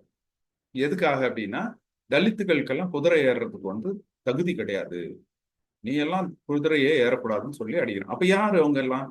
ஏன் அவங்க எல்லாம் குதிரை ஏறக்கூடாது? என்னங்க, ஒரு மனுஷன் இன்னொரு மனுஷன் மாதிரி சமமா நடத்த முடியாத ஒரு சூழல் இந்த இந்தியா நாட்டுல இருக்குது அப்படின்னா எப்படி அது அனைவருக்குமான சமநீதி இங்க இருக்குன்னு நம்ம சொல்ல முடியும்? ஸ்கூல் குழந்தைங்கள ஒரு ஊர்ல என்ன பண்ணிருக்காங்க, பெட்டி கடையில போய் பிள்ளைங்க ஏதோ கேட்கும்பொழுது கொடுக்க முடியாது உங்களுக்கெல்லாம், உங்க காலனி ஆளுங்களுக்கெல்லாம் கொடுக்க கூடாதுன்னு ஊர் கட்டுப்பாடு போட்டிருக்குன்னு சொல்லி விரட்டி விடுறாங்க. அதுவும் நம்ம பார்க்கணும். அப்ப இந்த மாதிரி அப்புறம் ஸ்கூல் பிள்ளைங்களே நம்ம நாங்குநேரியில பார்த்தோம், ஜாதி பேரை சொல்லி அந்த படிக்கிற பையனை வெட்டிட்டாங்க. நிறைய இந்த மாதிரி கொடூரங்கள் நடந்துட்டு தான் இருக்கு. கோயில்ல நுழையக்கூடாது தலித்துகள், பட்டியலின மக்கள் கோயில் போயிட்டாங்கன்னா அந்த கோயிலை பூட்டிடுறாங்க. அடுத்து அவங்க உள்ள போக விடாம நிறைய போராட்டங்கள் நடக்குது. இங்க திருவண்ணாமலை பக்கத்துல என்ன ஆயிடுச்சுன்னா, ஒரு தலித் உள்ள போயிட்டான் அப்படின்னு சொல்லிட்டு அந்த கோயிலே விட்டுட்டு வேற கோயில் போய் ஜாதி இந்துக்கள் கட்டிக்கிட்டாங்க.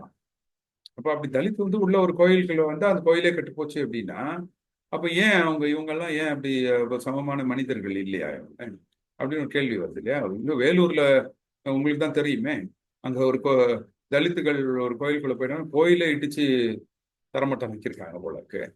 இப்போ இதெல்லாம் பார்க்கும்போது அப்போ எப்படி இது இந்த மக்கள் சமமா நடத்துறாங்கன்னு நம்ம பார்க்க முடியும்? அதை பார்த்துட்டு நாங்கெல்லாம் எப்படி சும்மா இருக்க முடியும்?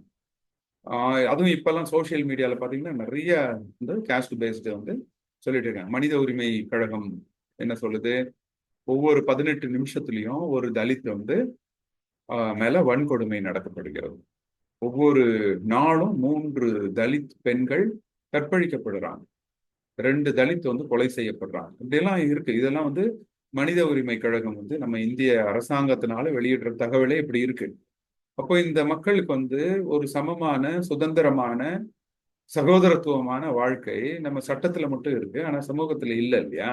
அப்ப இதை நோக்கி நம்ம போராடித்தானே ஆகணும். பாபா சாஹேப் டாக்டர் அம்பேத்கர் போராடி நமக்கு சட்டத்துல கொடுத்துட்டாரு.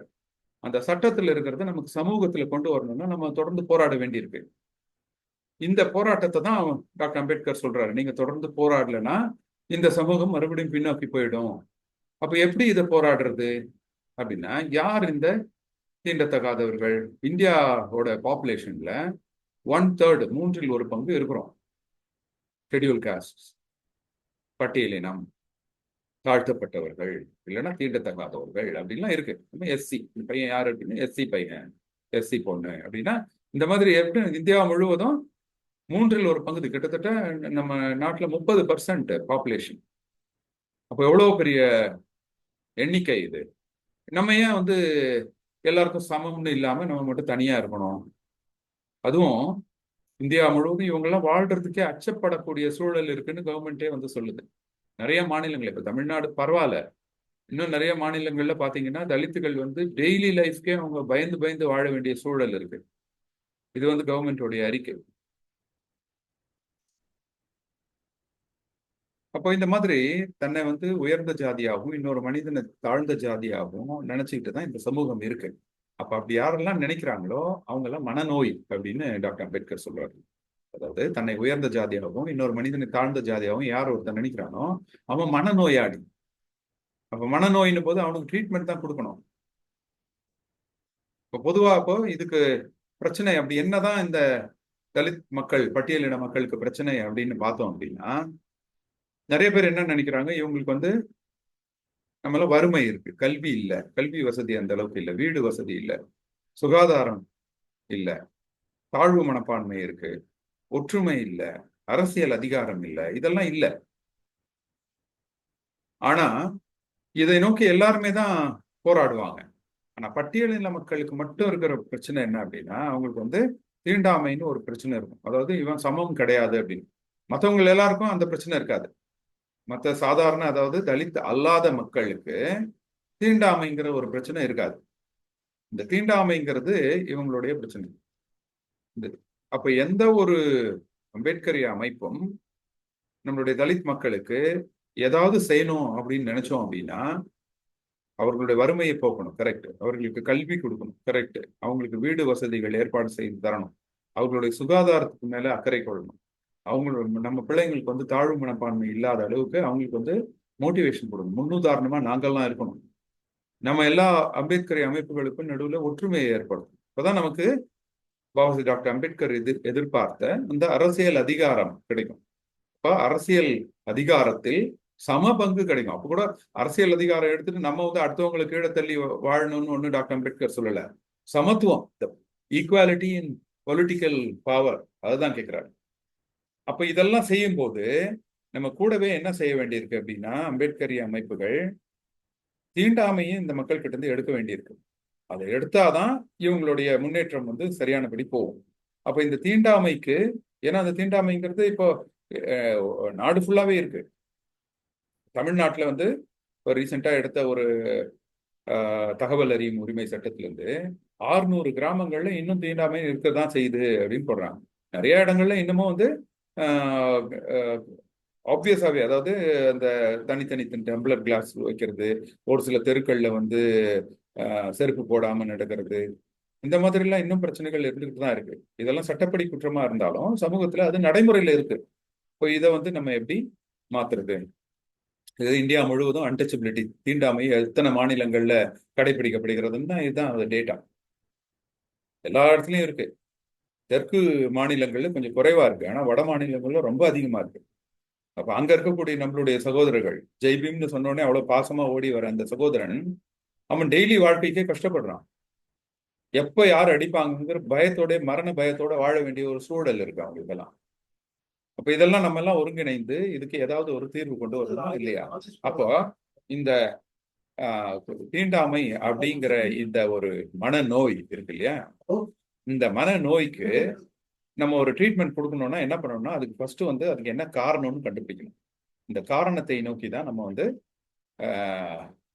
இந்த நாம் யார் ப்ரோக்ராமே நம்ம கொண்டு வரோம். அப்ப என்ன காரணம் யாராவது யோசிச்சு பார்த்துருக்கீங்களா? ஏன்டா இது நம்மலாம் ஒன்னா தானே இருக்கிறோம், நம்ம நல்லா படிக்கிறோம், அவனை மாதிரியே இருக்கிறோம். அப்போ அப்படி இருந்தும் நம்மளை மட்டும் ஏன் வந்து கேவலமா சொல்றாங்க, எஸ்சி பையன் அப்படின்னு ஏன் சொல்றாங்க அப்படின்னு யோசிச்சு பார்த்துருக்கோமா? எதனால அப்படி சொல்லணும்? அதுக்கு ஏதாவது ஒரு காரணம் இருக்கணும்ல. காரணம் தெரிஞ்சாதானே நம்ம அதை சரி பண்ண முடியும். இல்லைன்னா நம்மளா என்ன நினைச்சுக்கிட்டு நம்ம அதை சரி பண்ண ட்ரை பண்ணிட்டு இருக்கோம், ஃபெயிலியர் ஆகுது. அப்ப இதுக்கு என்னதான் காரணம்? காரணம் தெரிஞ்சிச்சுன்னா ட்ரீட்மெண்ட் கொடுக்கறது ஈஸி. அதானே நோய் நாடி, நோய் முதல் நாடி அது தணிக்கும், வாய் நாடி வாய்ப்பச்சம் செய்யும். எந்த ஒரு நோய்னாலும் அதுக்கான காரணத்தை கண்டுபிடிச்சிட்டோம்னா ஈஸியா அதை கியூர் பண்ணிடலாம். அப்போ இந்த தீண்டாமைக்கு என்னதான் காரணம்? நிறைய பேர் என்ன நினைக்கிறோம், நம்ம படிக்கல, நம்ம சேரியில இருக்கிறோம், நம்ம கிட்ட பணம் இல்லை, நம்ம செய்யற தொழில் அப்படி, நம்ம எல்லாம் தாழ்வு மனப்பான்மையோட இருக்கிறோம், நம்ம இடஒதுக்கீடு நமக்கு ரிசர்வேஷன் இருக்குது, அதனால்தான் நமக்கு வந்து தீண்டாமை இருக்கு, ரிசர்வேஷன் இல்லைன்னா இருக்காது, இப்படி எல்லாம் நம்ம தப்பா நினைச்சுக்கிறோம்.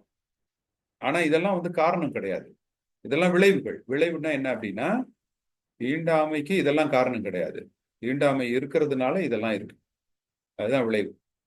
அப்ப இதை நம்ம பிரிச்சு புரிஞ்சுக்கணும். இதெல்லாமே வந்து விளைவு. நம்ம வந்து எல்லாரும் போல சமமா நடத்தியிருந்தா நமக்கும் தான் எல்லாருக்குமான இருக்கக்கூடிய திறமை இருக்கும். எல்லாரையும் போல சமமா வச்சிருந்தா நம்மளாலையும் தான் கல்வி கற்றிருக்க முடியும்.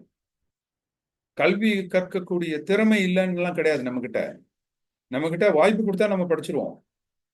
இப்ப நான் வந்து இந்த MCH சர்ஜிக்கல் ஆன்காலஜி, அதாவது புற்றுநோய் அறுவை சிகிச்சை துறையில நான் வந்து கோல்டு மெடல் வாங்கினேன். இந்த கோல்டு மெடல்ங்கிறது மற்ற எல்லா சமூகத்தை சேர்ந்தவர்களும் என் கூட படிச்சாங்க. அவங்க எல்லாரும் சேர்த்து நான் ஃபர்ஸ்ட் வந்திருக்கேன். அது வந்து ரிசர்வேஷன் இடஒதுக்கீடு எல்லாம் கிடையாது. ஆனா நான் MBBS நுழையறதுக்கு எனக்கு இடஒதுக்கீடு தேவைப்பட்டுச்சு. இடஒதுக்கீடு இல்லைன்னா நான் MBBS நுழைஞ்சிருக்க முடியாது. அப்போ எனக்கு வந்து வாய்ப்பு கொடுத்தாதானே நான் வந்து கோல்டு மெடல் வாங்கி காமிக்க முடியும். அப்ப அந்த வாய்ப்பை கொடுக்கறது தான் இடஒதுக்கீடு. அப்ப அந்த இடஒதுக்கீடு மூலம் எனக்கு வந்து ஒரு வாய்ப்பு கிடைச்சது. அந்த வாய்ப்புல நான் என்னுடைய திறமையை காமிக்கிறதுக்கு என்னால முடிஞ்சது. அப்ப இதுதான் நமக்கு வந்து கல்வி இல்லைன்னுலாம் கிடையாது, நமக்கு அதுக்கான வாய்ப்புகள் மறுக்கப்பட்டிருக்கு. அதனால நம்மளுடைய திறமை வெளியே தெரியாம போயிடுச்சு. சேரி வாழ்க்கை, யாராவது நான் இஷ்டப்பட்டு போய் நான் சேரியில வாழ்ந்துக்கிறேன், நீ எல்லாம் நல்ல ஊர்ல வாழ்ந்துக்கோன்னு சொல்லி இருக்க போறாங்களா? நம்மளுடைய முன்னோர்கள் ஏதோ ஒரு காரணத்தினால இவங்களை சேரி வாழ்க்கைக்கு தள்ளி இருக்கிறான். அப்ப அது ஒரு நிர்பந்தம் ஏற்பட்டிருக்கு, அது விளைவு. இவங்கெல்லாம் ஊருக்குள்ள சேர்க்காத, இவங்கெல்லாம் தள்ளி வை அப்படின்னு சொன்னதுனால நம்ம சேரியில வாழ்ந்துகிட்டு இருக்கோங்க ஒழிய, நம்மளா இஷ்டப்பட்டு சேரியில வாழ்ந்துக்கிட்டு அங்க இருக்கக்கூடிய அந்த சாக்கடையிலையும் சேருலையும் சகதிலையும் இஷ்டப்பட்டு நம்ம வாழ்ந்துகிட்டு இருக்கோம். அதனாலதான் நம்ம கூட அவன் சேர மாட்டேங்கிறான், நம்மளை தள்ளி வைக்கிறான்னு யாருன்னா காரணம் சொன்னா நம்மளால ஏத்துக்க முடியுமா? அதே மாதிரி நம்ம கிட்ட காசு இல்லைன்னா நம்ம என்ன பண்றோம், காசே வேணாம் பண்ணி எல்லாம் நம்ம முன்னோர்கள் எல்லாம் ஊதாரித்தனமா செலவு பண்ணிட்டாங்க. நம்ம கிட்ட பணம் சேர்றதுக்கான வாய்ப்பு கிடைக்கல. நம்மளுடைய தாத்தா பாட்டி எல்லாம் வந்து கஷ்டப்பட்டு உழைச்சி அவங்களுக்கு தேவையான கூலி கிடைக்கல. இவங்கெல்லாம் வந்து தாழ்த்தப்பட்டவர்கள், தீண்டத்தகாதவர்கள்னு சொல்லிட்டு அவங்களுக்கு சரியானபடி கூலியே கொடுக்காம அவங்கள வேலை வாங்கியிருக்கிறாங்க. அதனால அவங்களுக்கு எப்படி சேர்த்து வைக்க முடியும்?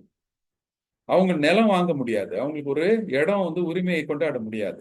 அவங்க இடம் வச்சிருந்தாங்கன்னா அடிச்சு பிடிங்கிருவாங்க. அப்படித்தானே நம்ம வரலாறு பார்க்குறோம்.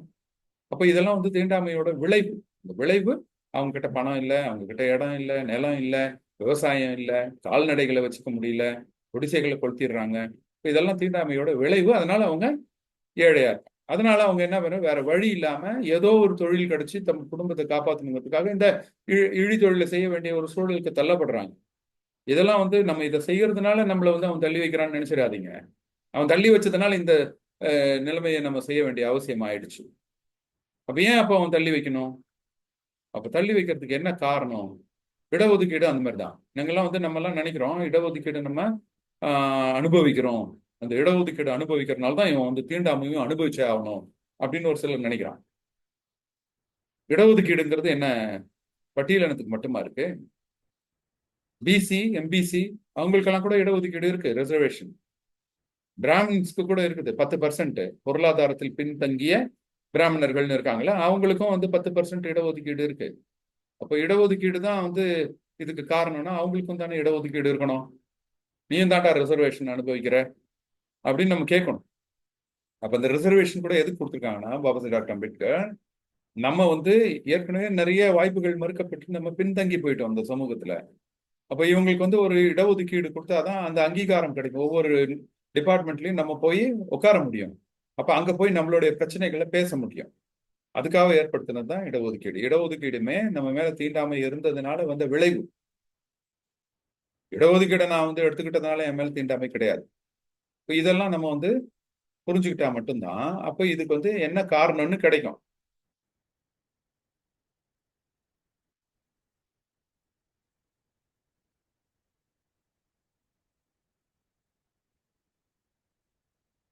இந்த வீடியோ பாத்தீங்க இல்லையா? இப்ப இந்த வீடியோல நிக்கிறவர் வந்து ஒரு உயர் ஜாதி, காலில் விழுந்து வணங்கி அவனை அடிச்சு விரட்டுறாங்க இல்லையா, அவர் வந்து தலித். இப்போ நம்ம வந்து நிறைய பேர் என்ன நினைக்கிறோம், நம்ம கிட்ட பணம் இல்லாததுனால தான் நம்மள வந்து அடிச்சு விரட்டுறாங்க அப்படின்னு நினைக்கிறோம். இப்ப இந்த எதிர்த்து மேல நின்றுட்டு இருக்காரு, அவர் என்ன பெரிய கோட் சூட் போட்டுட்டு நிறைய பணம் வச்சுக்கிட்டு ஆடி கார்லயா வந்து நிக்கிறாரு, ஒரு கோவணம் கட்டிட்டு நிக்கிறாரு. இவரை வந்து கீழே வந்து காலில் விழுந்து வணங்க சொல்ல வைக்கிறான். இதுல எங்க இருக்கு பொருளாதாரம்? அவங்ககிட்ட பணம் இருக்கு, என்கிட்ட பணம் இல்லை, அதனால தான் என்ன அடிச்சு விரட்டுறானா என்ன? அவனும் தான் சட்டையை போடாம கோவணத்தோடு நின்றுட்டு இருக்கான். அவனும் பெருசா படிச்சுட்டு ஆடி கார்ல வந்து கோட் சூட் போட்டு எல்லாம் போடல. இது ஜாதி. இது இது வந்து பணம் பிரச்சனை எல்லாம் தாண்டி இது இருக்கு. நிறைய இடத்துல வந்து படிக்காம இருக்கிறது தான் பிரச்சனை அப்படின்னு நினைக்கிறாங்க. இவங்க ரெண்டு பேரும் வந்து ரோஹித் வெமுலாவும் முத்துகிருஷ்ணனும் பிஹெச்டி படிச்ச பசங்க. அவங்களுக்கு வந்து தீண்டாமை இருந்ததுனால அவங்க இறந்து போயிட்டாங்க, சூசைட் பண்ணிக்கிட்டாங்க. இன்னமும் நிறைய காலேஜஸ்ல அந்த மாதிரி நடக்குது. தீண்டாமையினால பிள்ளைங்க அவங்க வந்து சூசைட் பண்ணிட்டு இறந்து போயிடுறாங்க. படிச்சா எல்லாம் சரியாயிடும் நம்ம நினைக்க கூடாது. அதுக்குன்னு தாண்டி ஏதோ இருக்கு. நம்மளாம் நல்லா படிக்கணும், நமக்கு கிடைக்கக்கூடிய வாய்ப்புகள் நம்ம நல்லா பயன்படுத்திக்கணும். ஆனா நம்ம போய் படிக்கிற இடத்துல கூட இந்த மாதிரி பிரச்சனைகள் வரும்போது நம்ம அதை ஏன் இவனை நம்மளை வந்து தள்ளி வைக்கிறான், ஏன் நம்மளை படிக்க விட மாட்டேங்கிறான் அப்படிங்கிற விஷயம் நமக்கு தெரிஞ்சிருக்கணும். அப்பதான் அதை வந்து எதிர்கொள்ள முடியும். இல்லைன்னா நம்ம வந்து என்ன எதுன்னே தெரியாம நம்ம வந்து மாட்டிக்குவோம். அதனாலதான் இந்த பிள்ளைங்களுக்கு வந்து நம்ம சொல்றோம், ஓ நம்மளாம் படிக்கணும். படிப்பு இல்லைன்னா நம்மளால வந்து இன்னும் தள்ளி வச்சிருவாங்க. ஆனா படிக்கிற அதே சமயத்துல ஏன் இவன் வந்து நம்மள இந்த மாதிரி அடக்குமுறைகள் செய்யறான் அப்படிங்கறத நம்ம புரிஞ்சுக்கணும். மற்றவெல்லாம் படிக்கிறத விட நம்ம இன்னும் சிரமப்பட்டு படிக்கணும். அப்பதான் வந்து நம்ம நமக்கான அஹ், அதிகாரத்தை நம்ம அடைய முடியும். ஏன்னா நம்ம போற பாதை வந்து அஹ், சரிவான பாதை. இப்ப நான் அந்த வண்டி காமிச்சேன் இல்லையா, டாக்டர் அம்பேத்கர் காமிச்ச அந்த வண்டி கேரவன், அது வந்து ஒரு சரிவான பாதையை நோக்கி ஏறுது. இப்போ சாதாரணமா மற்றவங்களுக்கெல்லாம் வந்து வாய்ப்புகள் இருக்கும். அவனுக்கெல்லாம் வந்து வேற ஜாதின்னும் போது அவனுக்கு வந்து எந்த ஒரு தடையும் இருக்காது. அவன் போய் நிற்கிற இடத்துல அவனுக்கு வந்து நிறைய வாய்ப்புகளை ஆளாளுக்கு கிரியேட் பண்ணி கொடுப்பாங்க. ஆனா நமக்கு அப்படி கிடையாது, கஷ்டமா இருக்கும். நம்ம கஷ்டப்பட்டு தான் மேலே ஏறணும். அப்போ நம்ம இன்னும் எஃபோர்ட் போடணும். மற்றவங்க சாதாரணமா படிக்கிறான்னா நம்ம பயங்கரமா படிக்கணும், 2 மடங்கு சேர்ந்து படிக்கணும். மற்றவன் வந்து ஒழுக்கம் இல்லாம ஒரு சில நடவடிக்கைகள் செய்யறான், பீடி பிடிக்கிறான், சிகரெட் பிடிக்கிறான், தண்ணி அடிக்கிறான்னா நம்ம அதை செய்யவே முடியாது. ஏன்னா நம்ம வந்து கடினமான பாதையில போயிட்டு இருக்கோம். நம்ம ஒழுக்கமா இருக்கணும். அவங்க வேணா என்ஜாய் பண்ற மாதிரி ஏதாவது செஞ்சுட்டு போவாங்க, நம்ம அதெல்லாம் பண்ணவே கூடாது. ஏன்னா நம்மளுடைய ஒழுக்கமும் அறிவும் தான் நம்மளை வந்து முன்னேற்ற பாதைக்கு கொண்டு போகும். டாக்டர் அம்பேத்கருடைய பாதை அதுதான். அப்ப அப்படி இருக்கும் பொழுது நம்ம இதெல்லாம் அவ்வளவு சிரமப்பட்டு நம்ம பண்ண வேண்டிய அவசியம் என்ன அப்படின்னா, அதுக்கு பின்னாடி ஏதோ ஒரு காரணம் இருக்கு. என்ன காரணம் அப்படிங்கறத நம்ம பார்க்கணும். இப்ப ஏன்னா எவ்வளவு பெரிய பதவிக்கு வந்தா கூட நம்ம வந்து தள்ளி தான் வைக்கிறாங்க. இது வந்து இப்போ பிரசிடென்ட், ஜனாதிபதி முர்மு, அவங்களே கோயிலுக்குள்ள அலோவ் பண்ணல, அவங்களே வெளியே தான் வைக்கிறாங்க. பெரிய பதவி இல்லையா? அந்த பதவியில் இருக்கிறவங்க கூட உள்ள வர முடியாது அப்படின்னா அப்படி என்னதான் பண்ணிட்டோம்? அது என்னதான் பண்ணாங்க? ஏன் அவங்களெல்லாம் தள்ளி வைக்கணும்? ஏன் ஒரு சம உரிமை இல்லை? சட்டத்தில் இருக்கக்கூடிய அந்த சமத்துவம் ஏன் இந்த சமூகத்துல இல்லை? அப்படிங்கிறது தான் இப்போ நம்மளுடைய கேள்வியா இருக்கு. இது தெரிஞ்சுக்கிட்டா மட்டும்தான் நம்ம வந்து என்னதான் படிச்சாலும் எவ்வளவு பெரிய பதவிக்கு போனாலும் நம்மளால இந்த சமூகத்துல எதிர்கொண்டு இருக்க முடியும். ஓகே. சோ அப்போ என்ன காரணம் அப்படிங்கிறத நம்ம இப்போ பார்க்க போறோம். என்ன நடந்தது அப்படிங்கிறத நான் இப்ப சொல்ல போறேன்.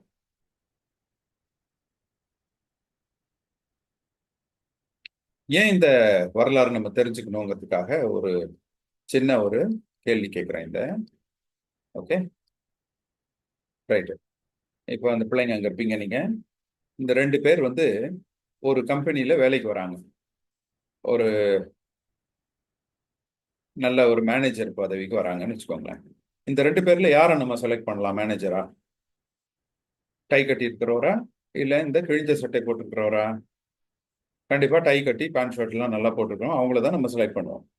இவங்கள நம்ம ரிஜெக்ட் பண்ணிடுவோம் இவரை. ஏன்? ஏன்னா அவர் வந்து அழுக்கான ட்ரெஸ் போட்டிருக்காரு, கிழிஞ்சு போன ட்ரெஸ் போட்டிருக்காரு. இவரை போய் நம்ம எப்படி மேனேஜருக்கு நம்ம தேர்ந்தெடுக்கிறது அப்படின்னு யோசிப்போம் இல்லையா? ஆனா அதுக்கு முன்னாடி என்ன நடந்துச்சுன்னு நான் சொல்றேன்.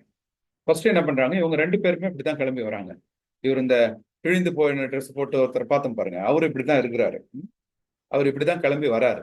ஆனா அவன் என்ன பண்றான், அந்த வேலை மேனேஜர் வேலை இவருக்கு கிடைச்சிடக்கூடாதுங்கிறதுக்காக வர வழியில ஆள் வச்சு அடிச்சு அவரோட சட்டையெல்லாம் கிழிச்சு அவன் தலைமுடியெல்லாம் கட் பண்ணி மொட்டை அடிச்சு அவன் வந்து அடிச்சு அழுக்கு பண்ணி அனுப்புறாங்க. இப்ப அவன் எந்திரிச்சு திரும்பி போய் வீட்டுக்கு போய் குளிச்சுட்டு வேற ட்ரெஸ் போடுறதுக்கெல்லாம் டைம் இல்லை. நேரா இன்டர்வியூக்கு வந்து நம்ம கிட்ட இந்த மாதிரி நிக்கிறான். அவனும் அந்த மாதிரி வச்சவன் தான். ஆனா நடுவுல இந்த மாதிரி நடந்து போச்சு. இப்போ நம்ம எதிரில் வந்து நின்றுட்டு இருக்கான். இப்போ நம்ம யாரை தேர்ந்தெடுப்போம்? யார் மேனேஜர் போஸ்ட் கொடுக்கலாம்? இப்பதான் நம்ம உண்மையில என்ன யோசிப்போம்னா, இவங்க யாரு நல்லா படிச்சிருக்காங்க, யாருக்கு அந்த தகுதி இருக்கு அப்படின்னு நம்ம பார்ப்போம். ஆனா ஃபர்ஸ்ட் எடுத்த உடனே நம்ம என்ன பண்ணிட்டோம், இவர் முடியாத அவருக்கு கொடுத்துட்டோம். ஏன்? ஏன்னா இவர் வந்து அழுக்கு ட்ரெஸ் போட்டிருக்கிறாரு, அதனால அவரை ரிஜெக்ட் பண்ணிட்டோம், வேண்டாம். ஆனா இப்ப ஏன் நம்ம அவரை பாவம் அவரையும் கன்சிடர் பண்ணலான்னு ஏன் முடிவு பண்றோம்? ஏன்னா இவர் அழுக்கு ட்ரெஸ் இல்ல, அழுக்காக்கப்பட்ட ட்ரெஸ். முதல்ல ஏன் அவரை வேணாம்னு சொல்லிட்டோம்? கிழிஞ்ச ட்ரெஸ் போட்டிருக்காரு, இவர் போய் மேனேஜர் போஸ்ட்டுக்கு எப்படி எடுக்கிறதுன்னு நினைச்சோம். ஆனா இப்ப என்ன தெரியுது, அவர் கிழிஞ்ச ட்ரெஸ் இல்ல, கிழிக்கப்பட்ட ட்ரெஸ். யாரும் கிழிச்சிட்டாங்க, அவர் தப்பு இல்ல, அதனால அவரையும் நம்ம கன்சிடர் பண்ணலாம் அப்படின்னு பண்றோம் இல்லையா? இந்த ஒரு 2 நிமிஷத்துல நம்ம மைண்ட் ஏன் அப்படி மாறுச்சு? ஏன்னா நடுவுல என்ன நடந்துச்சுன்னு நமக்கு தெரிஞ்சிடுச்சு, அதனால மாறிடுச்சு.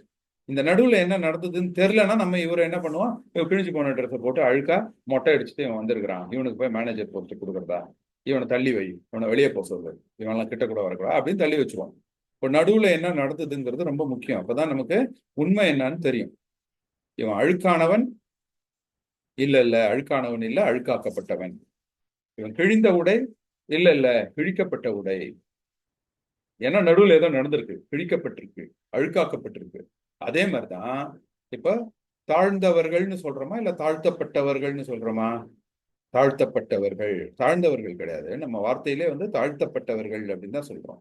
அப்ப தாழ்த்தப்பட்டவர்கள்னா அப்ப ஏதோ நடந்திருக்கு, தாழ்த்தி இருக்கிறாங்க, யாராலேயோ தாழ்த்தப்பட்டிருக்காங்க இவங்க. யார் அது, என்ன நடந்தது, இது மட்டும் தெரிஞ்சிச்சுன்னா நம்ம யாருக்குமே பயப்பட தேவையில்ல. அட போடா, நான் இதுதான், இதனாலதான் நீ வந்து என்கிட்ட சேர மாட்டேங்கிற, அதை பத்தி எனக்கு கவலை இல்லைன்னு நம்ம சொல்லிடுவோம். அப்ப என்னது அது அப்படின்னு தெரிஞ்சுக்கலாமா? இதுதான் டாக்டர் அம்பேத்கர் நமக்கு அவருடைய புத்தகத்துல கொடுத்திருக்கிறாரு. அந்த வரலாற்றை தெரியல அப்படின்னா நமக்கு வந்து வரலாறு படைக்க முடியாது அப்படிங்கறத பாபா டாக்டர் அம்பேத்கர் அவர் வந்து, யார் இந்த தீண்டத்தகாதவர்கள், ஏன் அவங்க அப்படி ஆனாங்க, ஏன் அவர்கள் தாழ்த்தப்பட்டார்கள், ஏன் அவர்கள் ஒடுக்கப்பட்டார்கள் அப்படின்னு அவர் வந்து ஒரு புத்தகம் எழுதியிருக்கிறார். The untouchables, who were they and why they became untouchables.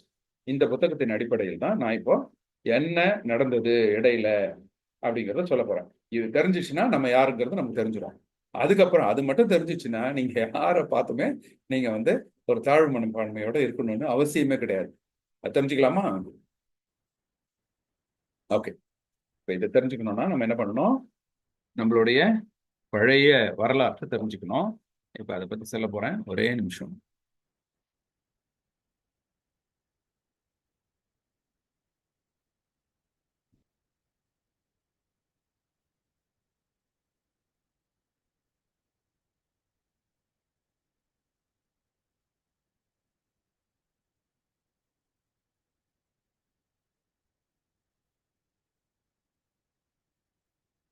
Okay, sorry for the interruption. Okay, இப்ப நம்ம நம்மளுடைய வரலாற்றை தெரிஞ்சுக்கிட்டோம்.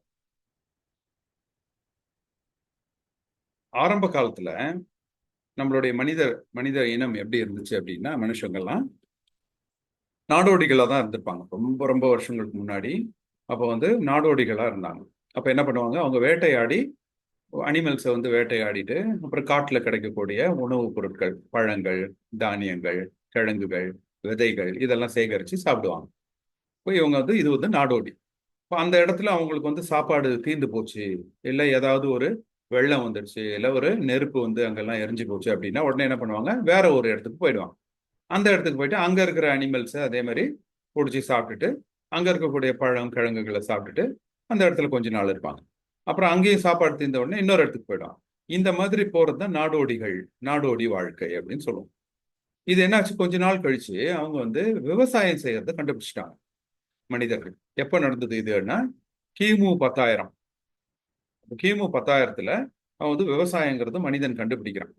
அப்ப என்ன ஆகுதுன்னா, அவனுக்கு சாப்பாடு அவனே தயாரிக்கிறான். ஒரு நெல் விதைச்சி, அதுல இருந்து நெல் செடி உருவாகி, அதுல இருந்து அவன் அறுவடை செய்து, அதுல இருந்து தானியத்தை எடுத்து சாப்பிடுற ஒரு சிஸ்டம் கண்டுபிடிக்கிறான். இப்போ ஒரு விதையை போட்டு அது மரத்தை உருவாக்கி, அதுல இருந்து நிறைய பழங்கள் உருவாக்கி அவன் சாப்பிட முடியுது.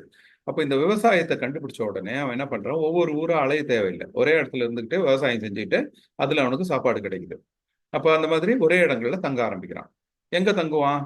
ஏன்னா விவசாயத்துக்கு தண்ணி ரொம்ப முக்கியம். அதனால எங்கெங்கெல்லாம் தண்ணி இருக்கோ, அதாவது ஆறு, எங்கெங்கெல்லாம் ஆறு இருக்கோ, நதி இருக்கோ, அந்த நதி கரையில அப்படியே தங்கி அங்கேயே விவசாயம் செஞ்சு அங்கேயே தங்க ஆரம்பிச்சிட்டாங்க மக்கள். இனிமேல் வந்து ஒவ்வொரு இடமா அவங்க போக வேண்டிய அவசியம் இல்லாம போயிடுச்சு. அப்போ ஒரே இடத்துல தங்கின உடனே அவங்களுக்கு என்ன தேவைப்படுது? வீடு தேவைப்படுது. அப்போ உடனே வீடு கட்ட ஆரம்பிக்கிறாங்க சின்ன சின்னதா. அப்போ வீடு கட்ட ஆரம்பிச்ச உடனே அதுக்கப்புறம் கொஞ்ச நாள் கழிச்சு அதுவே பெரிய பெரிய வீடுகளா கட்ட ஆரம்பிக்கிறாங்க, கோட்டைகள் கட்டுறாங்க. இதுதான் வந்து நாகரிகம்னு பேர். அப்போ நாடோடிகள் வந்து அப்படியே கொஞ்சம் கொஞ்சமா நாகரிகங்களா மாறுது. இந்த மாதிரி உலக அளவுல நாகரிகங்கள் நிறைய உருவாகுது. அது வந்து இப்ப மெசபடோமியா நாகரிகம்னு இருக்கு, எகிப்து நாட்டுல ஈஜிப்சியன் சிவிலைசேஷன் இருக்கு, சைனால ஒரு சீன நாகரிகம் இருக்கு. இந்த மாதிரி ஒவ்வொரு பிரதேசத்திலையும் ஒரு ஒரு நாகரிகம் உருவாகுது. அந்த வகையில நம்ம இந்தியாலையும் ஒரு நாகரிகம் உருவாச்சு. இந்தியாவுடைய வடமேற்கு பகுதியில ஒரு நாகரிகம். அது வந்து அங்க வந்து, எங்க நாகரிகம்னா எங்க இருக்கும்? ஒரு நதியை ஒட்டி இருக்கும். அப்ப அங்க இருந்த நதி பேரு சிந்து நதி. அந்த சிந்து நதியை ஒட்டி ஒரு நாகரிகம் உருவாச்சு. அதான் இப்ப இருக்கிற பஞ்சாப் பகுதியில. அப்ப அந்த இடத்துல இந்த சிந்து நதி, இப்போ பஞ்சாப், குஜராத் இதெல்லாம் சொல்றீங்களா, வடமேற்கு பகுதியில இந்தியா மட்டும் இல்லாம ஆப்கானிஸ்தான், பாகிஸ்தான் இதெல்லாம் சேர்ந்து அங்க ஒரு மிகப்பெரிய ஒரு பிரதேசம் தான் சிந்து சமவெளி நாகரிகம்.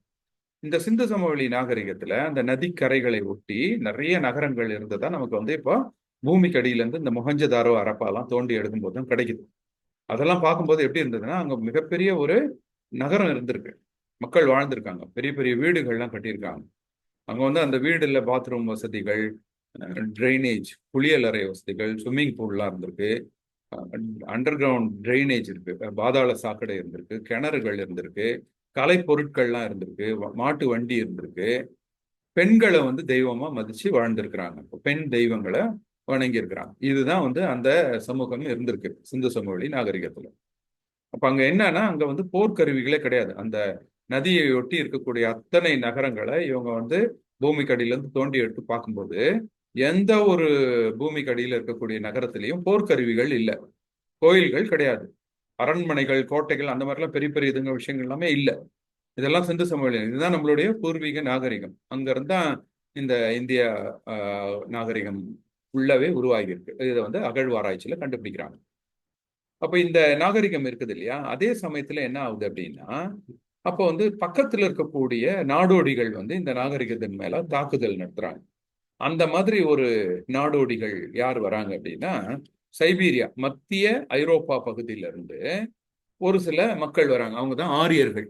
இவங்க வந்து படையெடுத்து வந்து என்ன பண்றாங்க, இந்த சிந்து சமவெளியில இருக்கக்கூடிய மக்களை வந்து போர் செய்து அவங்கள வந்து பிடிச்சிடுறான், அடிமைகளா பிடிச்சிடுறாங்க. இதை யார் கண்டுபிடிக்கிறாங்கன்னா, sir Robert Eric Mortimer Wheeler அப்படிங்கிற ஒரு ஆர்கியாலஜிஸ்ட், அதாவது தொல்பொருள் ஆராய்ச்சியாளர். பிரிட்டிஷ் காலத்துல தான் இது கண்டுபிடிக்கிறாங்க. அதுக்கு முன்னாடி வரைக்கும் நம்ம எல்லாம் என்ன நினைச்சிட்டு இருந்தோம்னா, இந்த ஆரியர்கள் வந்த பிறகுதான் இங்க நாகரிகமே உருவாச்சுன்னு நினைச்சிட்டு இருந்தோம். ஆனா வரலாறே வந்து மாறி போச்சு. எப்போ அப்படின்னா, இந்த ஆரியர்கள் வர்றதுக்கு முன்னாடியே அங்க வந்து பெரிய நாகரிகம் இருந்தது மொஹஞ்சதாரோ அரப்பால. அதன் பிறகு இந்த ஆரியர்கள் படையெடுத்து தான் அங்க அது மேல வந்திருக்கிறாங்க அப்படின்னு நம்மளுடைய இந்திய வரலாறு. அப்ப இந்த வந்தவங்க என்ன பண்ணாங்க, அது வரைக்கும் அங்க இருக்கக்கூடிய மக்களுக்கெல்லாம் போர்க்கருவிகளே கிடையாது இல்லையா. ஸோ அப்போ அவங்களுக்கு வந்து இவங்க, இந்த ஆரியர்கள் வந்த உடனே இது எப்போ நடக்குதுன்னா, கிமு 1500, அதாவது இப்போ இது நம்ம வந்து இப்போ இருக்கிறது கிபி 2000, அது வந்து கிமு 1500. அப்பதான் 3500 வருஷத்துக்கு முன்னாடி இது நடந்திருக்கு.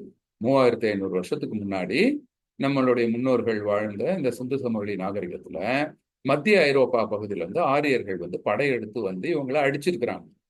அப்படி இதெல்லாம் வந்து மரபணு ஆராய்ச்சியிலையும் தெரியுது. மரபணு வந்து நம்ம எந்த ஒரு சமூகத்திலையும் அங்க இருக்கக்கூடிய அந்த பூர்வகுடி மக்களை ஆராய்ச்சி பண்றதுக்கு யாரெல்லாம் அங்கேயே இருந்தாங்க, யாரெல்லாம் வெளியில இருந்து வந்தாங்க அப்படின்னு ஆராய்ச்சி பண்றதுக்கு மரபணு வச்சு ஆராய்ச்சி பண்ணுவாங்க. இந்த மாதிரி மரபணு ஆராய்ச்சியிலையும் இதுதான் முடிவாகுது. இந்த இந்தியா முழுவதும் இருக்கக்கூடிய மக்களுடைய மரபணுக்களை எடுத்து ஆராய்ச்சி செய்யும் போது இந்த கிமு 1500 சமயத்துல மத்திய ஐரோப்பா பகுதியிலிருந்து வந்தவங்க தான் இன்னைக்கு வந்து இங்க மக்களை ஆக்கிரமிச்சிருக்கக்கூடிய உயர்ஜாதி மக்கள் அப்படிங்கிறத இதுல இருந்து கண்டுபிடிக்கிறாங்க.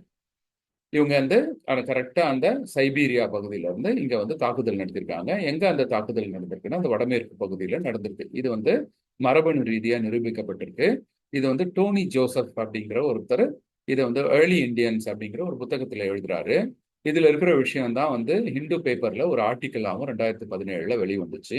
இதை தொடர்ந்து நம்ம பேராசிரியர் சத்யபால் அப்படிங்கிறவர் ஆந்திரா யூனிவர்சிட்டி நம்ம ஆந்திர பிரதேசத்துல இருக்கக்கூடிய விசாகப்பட்டினத்துல அங்க ஒரு யூனிவர்சிட்டி இருக்கு. அந்த யூனிவர்சிட்டியில ஒரு பேராசிரியர், மானுடவியல் பேராசிரியர், ஆந்த்ரோபாலஜிஸ்ட். அவர் என்ன பண்றாரு, யுஎஸ்ஏல இருக்கக்கூடிய ஒரு பல்கலைக்கழகத்தோட இணைந்து ஒரு ஆராய்ச்சி செய்யறாங்க. இந்த மாதிரி மரபணு ரீதியாக நம்ம இந்திய வரலாற்றை அப்படி பார்க்கும்போது அதுல இந்த ஆரியர்கள் படையெடுத்து வந்தது நிரூபணம் ஆகுது. இதை வந்து அவங்க நேச்சர் அப்படிங்கிற ஒரு பத்திரிகையிலையும் வெளியிடுறாங்க. இதெல்லாம் வந்து நிரூபிக்கப்பட்ட உண்மைகள். அப்ப இவங்க படையெடுத்து வராங்க. சரி, படையெடுத்து வந்த உடனே என்ன பண்ணாங்க அப்படின்னா இந்த மக்களை வந்து ஆயுதம் வச்சு கண்ட்ரோல் பண்றாங்க. அவங்க கிட்ட வந்து குதிரை இருந்தது. இந்த சிந்து சமவெளி மக்கள் கிட்ட குதிரை கிடையாது. இங்க வந்து மாட்டு வண்டி தான் இருந்தது. குதிரை வந்து வேகமா ஓடக்கூடியது, நல்ல பலம் வாய்ந்தது. அப்ப அதை வச்சு இங்க இருக்கக்கூடிய மக்களை கண்ட்ரோல் பண்ண முடிஞ்சது. இன்னொரு விஷயம் என்ன அப்படின்னா, நம்ம தான் பார்த்தோம் இல்லையா, சிந்து சமவெளி நாகரிக மக்கள்ல மொஹஞ்சதாரோ ஹரப்பால எங்கேயுமே ஆயுதங்கள் கிடையாது. அவங்க கிட்ட திருப்பி தாக்குறதுக்கு வெப்பன்ஸே இல்லை. நிராயுத பாணியா இருந்தாங்க. எல்லாமே வந்து அமைதியா வாழ்ந்துட்டு இருந்த மக்கள். அவங்க விவசாயம் செஞ்சுக்கிட்டு அவங்க பாட்டு சந்தோஷமா வாழ்ந்துட்டு இருந்தாங்க. இவங்க தான் வந்து இரும்பினால் செய்த அந்த அம்பு, ஈட்டி, வேல் இதெல்லாத்தையும் எடுத்துட்டு வரான். கத்தி, வாள் இதெல்லாம் வச்சு இந்த மக்களை வந்து வெட்டி கொடுமைப்படுத்தி பிடிச்சிடறான், ஆக்கிரமிச்சிடறான் இந்த இடத்த. அப்ப என்ன ஆகுதுன்னா அடுத்தது வந்து அவங்களுக்கு வந்து வெறுமனே இந்த மாதிரி அடித்து மட்டும் வச்சிருந்தோம்னா அவங்க வந்து எண்ணிக்கையில ரொம்ப கம்மி, கொஞ்சம் பேர் தான் அங்க படையெடுத்து வராங்க. ஆனா இங்க வந்து பல லட்சம் பேர் அப்ப அந்த சமயத்துல வாழ்ந்துகிட்டு இருக்காங்க. அப்ப இவங்க எல்லாமே ஒன்னா சேர்ந்து திருப்பி அடிச்சிட்டாங்கன்னா என்ன பண்றது அப்படின்னு என்ன பண்றான், அப்போ வந்து ஒரு சூழ்ச்சி செய்யறாங்க. இதுக்கு பேர் தான் வந்து அதாவது ஸ்பிரிச்சுவல் கான்குவெஸ்ட். அதாவது ஒரு மனிதனை மன ரீதியா அடிமைப்படுத்துறது. உடல் ரீதியா அடிமைப்படுத்துறது ஒண்ணு, மன ரீதியா அடிமைப்படுத்துறது இன்னொன்னு. இது ரெண்டும் பண்ணாதான் ஒருத்தன் அடிமையாவே இருப்பான். ஒருத்தன் வெறுமனே வந்து அவனை டைட்டா பிடிச்சி வச்சு ஒரு இடத்துல வச்சுட்டு இருந்தோம்னு வச்சுக்கோங்களேன், அவன் திமிரிக்கிட்டே இருப்பான். திரும்பி எப்பயா வாய்ப்பு கிடைக்கும் போது நம்மளை குத்தி விட்டு ஓடிடுவான். இது உடல் ரீதியா ஒருத்தனை பிடிச்சி வைக்கிறது. ஆனா அதே அவனை திமிரவே முடியாத அளவுக்கு அவனை ஓடவே அந்த ஓடுற எண்ணமே இல்லாம அவனே வழியை வந்து என்னை வந்து நீங்க பிடிச்சிக்கோங்க அப்படின்னு சொல்லிட்டான்னு வச்சுக்கோங்க, அப்போ அவன் ஓடவே மாட்டான் இல்லையா. இதே தான் இந்த டெக்னிக். இப்போ இந்த ஆரியர்கள் என்ன பண்ணாங்க, இவங்க வந்து தன்னுடைய வலிமையால மட்டும் இந்த மக்களை அடிமைப்படுத்தினா பத்தாது, இவங்க திருப்பியும் அடிக்கக்கூடாது, அவங்க நமக்கு பயந்து இருக்கணும் அப்படின்னு சொல்லிட்டு தான் இந்த கடவுள் அப்படிங்கிறத அந்த டைம்ல இன்ட்ரோடியூஸ் பண்றாங்க. ஏன்னா அதுக்கு முன்னாடி எப்படி இருந்ததுன்னா பெண்கள் தான் தெய்வம். ஆனா இவங்க என்ன பண்றாங்க, பிரம்மன் அப்படின்னு ஒண்ணு கொண்டு வரான். பிரம்மாங்கிறதவங்க தான் மனுஷனை படைக்கிறாங்க. அதுல வந்து தலையிலிருந்து படைச்சவங்க தான் நாங்கெல்லாம் வெளியில இருந்து வரோம். அதே மாதிரி எங்கள்லயே வந்து ஒரு சிலரை வந்து தோல்ல இருந்து படைச்சிருக்காங்க. அவங்க தான் நாங்கெல்லாம் வந்து மன்னர்கள், நாங்க தான் உங்களை ஆட்சி செய்யணும். எங்கள்லயே ஒரு சிலரை வந்து தொடையில இருந்து படைச்சிருக்காங்க, நாங்கெல்லாம் வணிகம் செய்யணும். அதாவது அந்த அப்போ இருக்கக்கூடிய நிலப்புலன்களை எடுத்துக்கிறது, கால்நடைகள் வச்சுக்கிறது, அப்புறம் வணிகம் செய்யறது, பிசினஸ் பண்றது, இதெல்லாம் நாங்க பண்ணணும் அப்படின்னு சொல்லிட்டு அவங்களே 3 பிரிவினரா பிரிச்சு அவங்க மீதி பேர் இருக்காங்க இல்லையா, இந்த அந்த சிந்து சமவெளி நாகரிகத்தில் இருக்கக்கூடிய பூர்வகுடி மக்கள், அவங்க எல்லாரையும் வந்து சூத்திரர்கள், நீங்கெல்லாம் பிரம்மனுடைய கால்ல இருந்து பிறந்தீங்க, அதனால நீங்க என்ன பண்ணணும்னா நீங்க எங்களுக்கெல்லாம் வேலை செய்யணும். அப்பதான் நீங்க அடுத்த ஜென்மத்துல எங்களை மாதிரி நீங்க பிராமணர்களாவோ அல்லது சத்திரியர்களாவோ அல்லது வைசியர்களாவோ பிறப்பீங்க அப்படின்னு சொல்லி அவங்களை நம்ப வச்சுட்டான். ஏன்னா இப்ப வந்திருந்த மக்கள்லாம் எப்படி இருப்பாங்கன்னா, அந்த ஆரியர்கள்ங்கிறது வந்து ஐரோப்பிய இனம். அந்த ஐரோப்பிய இனம் வந்து வெள்ளையா இருப்பாங்க, அவங்களுடைய நிறம். மூக்கு வந்து ஷார்ப்பா இருக்கும், கூர்மையா இருக்கும், நல்ல உயரமா இருப்பாங்க. ஆனா நம்மளுடைய பூர்வகுடி மக்கள்லாம் எப்படி இருப்பாங்கன்னா கருப்பா இருப்பாங்க, மூக்கு வந்து தட்டையா இருக்கும், ஆனா உடல் வலிமையோட இருப்பாங்க. இப்ப இந்த ரெண்டு பிரிவினருமே வந்து என்ன பண்ணிட்டான், அவன் வந்து அவங்களுடைய உடல் தோற்றமே வித்தியாசமா இருக்கும் பொழுது அவன் எளிமையா அதை வந்து ஈஸியா சொல்லிட்டான், நாங்கெல்லாம் வேற மாதிரி படைக்கப்பட்டிருக்கோம் அப்படின்னு. அப்ப இங்க இருக்கக்கூடிய மக்கள் அதை கொஞ்சம் கொஞ்சமா நம்ப ஆரம்பிக்கிறாங்க. அப்ப இங்க இருக்கக்கூடிய பூர்வகுடி இனத்தலைவர்களை வந்து அவங்க நம்ப வச்சிடுறாங்க. நம்ப வச்சுட்டோம் மக்களை வந்து கொஞ்சம் கொஞ்சமா சாமி பேரை சொல்லி சாமி பயத்தை ஏற்படுத்தி, இப்பயும் அந்த சாமி பயம் இருக்கிறதுனால தான் நம்ம வந்து ஐயா அவரு ஐயர் வந்து ரொம்ப உயர்ந்தவர், அவங்கெல்லாம் உயர்ந்த ஜாதி, இல்லைன்னா சாமி நம்ம கண்ணை குத்திரும், அடுத்த ஜென்மத்துல நம்மளை வந்து ஒழுங்கா பிறக்க விடாது, நம்மெல்லாம் இவங்களுக்கெல்லாம் நல்லா வேலை செய்யணும், அவங்கள வணங்கணும், சாமியை போய் நல்லா கும்பிட்டாதான் அடுத்த ஜென்மத்துல நம்ம நல்லா பிறக்க முடியும் அப்படிங்கிற ஒரு நம்பிக்கையை இவங்க தான் விதைச்சது. அப்ப வச்ச உடனே அவங்க என்ன பண்றான், அது சாமி தான் இது எல்லாத்தையுமே இயக்குது, சாமி தான் படைச்சிருக்காங்க, பிராமணர்கள், சத்திரியர்கள், வைசியர்கள், சூத்திரர்கள்னு படைச்சிருக்கான். இது பிராமணரோட வேலை வந்து படிக்கிறது, சாமி கும்பிடுறது, பூஜை செய்யறது, யாகம் பண்றது, இதெல்லாம் வந்து பலி கொடுக்கறது, இதெல்லாம் பிராமணர்களோட வேலை. அதே மாதிரி அவங்களே வந்து வெளியிலேருந்து வந்தவங்களே ஒரு பிரிவினர் வந்து அவங்க தான் வந்து வாள், கத்தி, ஈட்டி இதெல்லாம் வச்சுக்கணும், அவங்க தான் வந்து மன்னர்கள், அவங்க வந்து ஒரு நாட்டுல இருந்து இன்னொரு நாட்டுக்கு சண்டை போடுற வேலை அவங்களோடது. இன்னும் அவங்களே ஒரு பிரிவினர் வந்து வணிகம் செய்யறது, அதாவது பிசினஸ் பண்றது, அவங்க கிட்ட தான் அந்த நிலபுலன்கள் இருக்கணும், அப்புறம் அவங்களோட கிட்ட தான் கால்நடைகள் இருக்கணும், எல்லாம் வந்து இந்த தங்கம் அந்த மாதிரியான ஆபரண பொருட்கள்லாம் வச்சு அவங்க தான் வியாபாரம் செய்யணும் அப்படின்னு அவங்களுக்குள்ள பிரிச்சாங்க. அப்ப இங்க இருக்கிற மக்கள்லாம் என்னதான் செய்யணும் அப்படின்னா, இந்த 3 பிரிவினருக்கும் நீ வேலை செய்யணும், எங்களுடைய நிலத்தை நீ தான் வந்து உழணும், நாங்க கொடுக்கறதான் கூலி, நீ வாங்கிட்டு போயிடணும், இல்லைன்னா சாமி ஒன்ன தண்டிச்சுப்பாரு அப்படின்னு சொல்லிட்டு எல்லாத்தையும் சாமி பேர்ல சொல்லி இந்த மக்களை நம்ப வச்சுட்டாங்க. அப்போ இந்த 4 வர்ண சிஸ்டம் வந்து உருவாகுது, 4 வர்ணங்கள், இதுதான் வர்ணாசிரமம் அப்படின்னு சொல்றது. பிராமணர்கள், சத்திரியர்கள், வைசியர்கள், சூத்திரர்கள் அப்படின்னு கொண்டு வரோம். அப்ப அந்த டைம்ல எல்லாமே கடவுள், வேதம், கடவுள் வந்து வேதம் சொல்லுது, வேத வாக்கு, அதை யாரும் எதிர்த்து கேள்வி கேட்க கூடாதுங்கிறான். இப்ப இன்னமும் வேத வாக்கு, நீ சொல்றது என்ன பெரிய வேத வாக்கா, நான் வந்து கேள்வி கேட்கக்கூடாது அப்படின்னு சொல்றோம்ல, அப்ப வேத வாக்குன்னா கேள்வி கேட்கக்கூடாது அப்படின்னு நமக்கு வந்து சொல்லி வச்சிருக்காங்க. அப்ப இந்த சாமி பேர்ல சொன்ன உடனே இங்க இருக்கக்கூடிய மக்கள் எல்லாம் என்ன பண்ணாங்க, கொஞ்சம் கொஞ்சமா அப்படியே வந்து அதுக்கு அடிமை ஆயிட்டாங்க. அவன் தான் அங்க இருந்து வந்தவங்க, அவங்க தான் உயர்ந்தவர்கள், இங்க இருக்கக்கூடிய எல்லாம் தாழ்ந்தவர்கள்னு நினைச்சிட்டு அங்க வந்து பிராமணர்கள் தான் ரொம்ப உயர்ந்தவர்கள்னு சொல்லி கடுமையான சட்டத்திட்டங்கள்லாம் கொண்டு வந்துட்டாங்க. அங்க இருக்கிற ராஜாக்கள்லாம் இவங்க கைக்குள்ள போட்டுக்கிட்டு அந்த பிராமணன் சொல்றது தான் அங்க வேலையே. அந்த ராஜா வந்து பிராமணன் சொல்றதை கேட்பாரு, மக்களை வந்து கொடுமைப்படுத்துவாங்க. அப்போ இங்க இருக்கக்கூடிய மக்கள், பூர்வகுடி மக்கள்லாம் அவ்வளவு நாள் சந்தோஷமா வாழ்ந்துட்டு இருந்த இந்த மக்கள் எல்லாருமே வந்து அடிமைகளா வாழ ஆரம்பிச்சிட்டாங்க. இது வந்து சிந்து சமவெளி நாகரிகத்துல நடந்திருக்குது, இது அதனுடைய வரலாறு. அப்போ இந்த மாதிரி இருக்கிற டைம்ல என்ன ஆச்சுன்னா, அப்போ அங்க வந்து எல்லா மக்களும் இதை ஒத்துக்கல. ஒரு சிலர் வந்து இதுக்கு புரட்சி பண்றாங்க, இது என்ன அவன் என்ன பெரிய ஆளுன்னு சொல்றது, நாங்க என்ன, இது வந்து சமம் இல்லாத ஒரு சூழல் இருக்குது, இதுக்கு நாங்களும் சமந்தாண்டா அப்படின்னு சொல்லிட்டு போராட ஆரம்பிக்கிறாங்க. யார் அப்படி போராடுறது அப்படின்னா, அதுதான் வந்து 2 இடங்கள்ல நடக்குது. ஒண்ணு வந்து மகத நாட்டுல இருக்கக்கூடிய நாகர்கள், அவங்க வந்து போராடுறாங்க. அவங்க அங்க இருக்கக்கூடிய இந்த பிராமணர்கள் எல்லாம் வந்து அந்த நாட்டுல இருந்து விரட்டி இப்ப இருக்கக்கூடிய பீகார், அந்த பீகார்ல தான் நாகர்கள் வந்து ஒரிஜினலா இருந்தது. இந்த நாகர்கள் வந்து எதிர்த்து குரல் கொடுக்குறாங்க, நாகர் இனம். அப்ப அவங்களெல்லாம் வந்து பிராமணர்களை விரட்டிட்டு அங்க இருக்கக்கூடிய அந்த இனத்தலைவர்கள், அந்த நாகர்களுடைய ராஜா சிசு நாகர்னு பேர் அவர், அவரு வந்து அவருடைய ஆட்சியை அமைக்கிறார், இவங்களெல்லாம் ஒண்ணு கிட்ட சேர்க்காம. ஆனா அதுக்கப்புறம் மற்ற மன்னர்கள் எல்லாம் இவங்க பிராமணர்கள் கைக்குள்ள போட்டு ஒவ்வொருத்தர் மன்னர்களையும் ஒரு ஒரு சண்டை நடந்துகிட்டே இருக்குது. இப்ப இதே காலகட்டத்துல மக்கள்லாம் வந்து ஏமாந்து போயிருக்காங்க. டெய்லி வந்து யாகம் பண்ணுவாங்க, பிராமண வீட்டுல கூப்பிட்டுட்டு அவனுக்கு வந்து அவன் வீட்டுல இருக்கிற மாடு ஈடு எல்லாத்தையும் கொடுத்து, கால்நடை எல்லாம் கொடுத்து அவனுக்கு வந்து பலி கொடுப்பாங்க, அவனுக்கு சாப்பாடு கொடுப்பாங்க. இவன் போய் கடுமையா உழைச்சு கொண்டாந்து பிராமணனுக்கு கோயிலுக்கும் யாகம் பண்றதுக்கும் கொடுத்துக்கிட்டு இருப்பாங்க. இந்த மாதிரி ஒரு காலகட்டம் இருந்தது. அப்போ இந்த மக்களே இந்த மாதிரி முட்டாள்தனமா இருக்காங்களே அப்படின்னு சொல்லிட்டு இந்த மக்களை வந்து அறிவு கொடுக்கறதுக்கு தான் வந்து கோசல நாட்டுல புத்தர் உருவானார். இது வந்து புத்தர் வந்து அவர் சின்ன குழந்தையா இருந்தாரு, அதுக்கப்புறம் பெரிய ஆளான பிறகு அவர் வந்து துறவரம் போறாரு. துறவரம் போயிட்டு அங்க வந்து அவரு இதெல்லாம் உண்மை கிடையாது, பொய் சொல்றாங்க இவங்க அப்படிங்கிறத கண்டுபிடிக்கிறாரு. கடவுளுங்கிற பேரை சொல்லி நம்மளை ஏமாத்துறாங்க, இங்க வந்து ஆன்மா, போன ஜென்மம், மறுஜென்மம் எல்லாம் ஒன்றும் கிடையாது, அந்த மாதிரிலாம் எதுவுமே இல்லை, நமக்குள்ள மனசுன்னு ஒண்ணு இருக்கு, இந்த மனசு சொல்றபடிதான் நம்ம எல்லாம் நடந்துட்டு இருக்கோம், அந்த மனசை கட்டுப்படுத்தினா ஒவ்வொருத்தருக்கும் வந்து நம்மளுடைய செயல் வந்து நம்ம நிர்ணயிக்க முடியும். அது வரைக்கும் என்ன சொல்லிட்டு இருக்கான் அவன்? பிராமணர்கள் வந்து கடவுள் தான் எல்லாத்தையும் நிர்ணயிக்கிறாரு, அவன் அன்றி ஓர் அணுவும் அசையாது, எல்லாம் அவன் செயல், தலையெழுத்து, உன் தலையில என்ன எழுதியிருக்கோ அதன்படிதான் நீ நடக்க முடியும். இப்ப அப்படி சொல்லி ஏமாத்த பாக்குறான். அதனாலதான் அப்ப அவன் வந்து உன்னாலலாம் முடியாது, நீ உன் தலையெழுத்து, நீ இதெல்லாம் படிக்க முடியாது அப்படி சொல்லணும். அப்ப நம்ம எப்படி படிக்க முடியும் இல்லையா? அந்த மாதிரி எல்லாரையும் ஏமாத்தி வச்சு, நீ எல்லாம் உன் தலையெழுத்து, நீ வந்து மன்னரெல்லாம் ஆக முடியாது, உன் தலையெழுத்து, நீ வந்து வியாபாரம்லாம் செய்யக்கூடாது, இதெல்லாம் கடவுளுக்கு வந்து ஆகாது அப்படின்னு சொன்னோடனே அவங்க எல்லாம் அவங்களே வந்து ஏமாந்து போய் கீழ்த்தரமான வேலைகளை செய்ய ஆரம்பிச்சிட்டாங்க. இதெல்லாத்தையும் புத்தர் வந்து இதெல்லாம் பொய்ன்னு சொல்லி அவர் புரிஞ்சுக்கிறாரு. அப்புறம் தான் எல்லாருக்கும் சொல்ல ஆரம்பிக்கிறாரு மக்கள் கிட்ட. மக்கள் கிட்ட சொல்ல ஆரம்பிச்ச உடனே கொஞ்சம் கொஞ்சமா மக்கள் வந்து கேட்க ஆரம்பிக்கிறாங்க.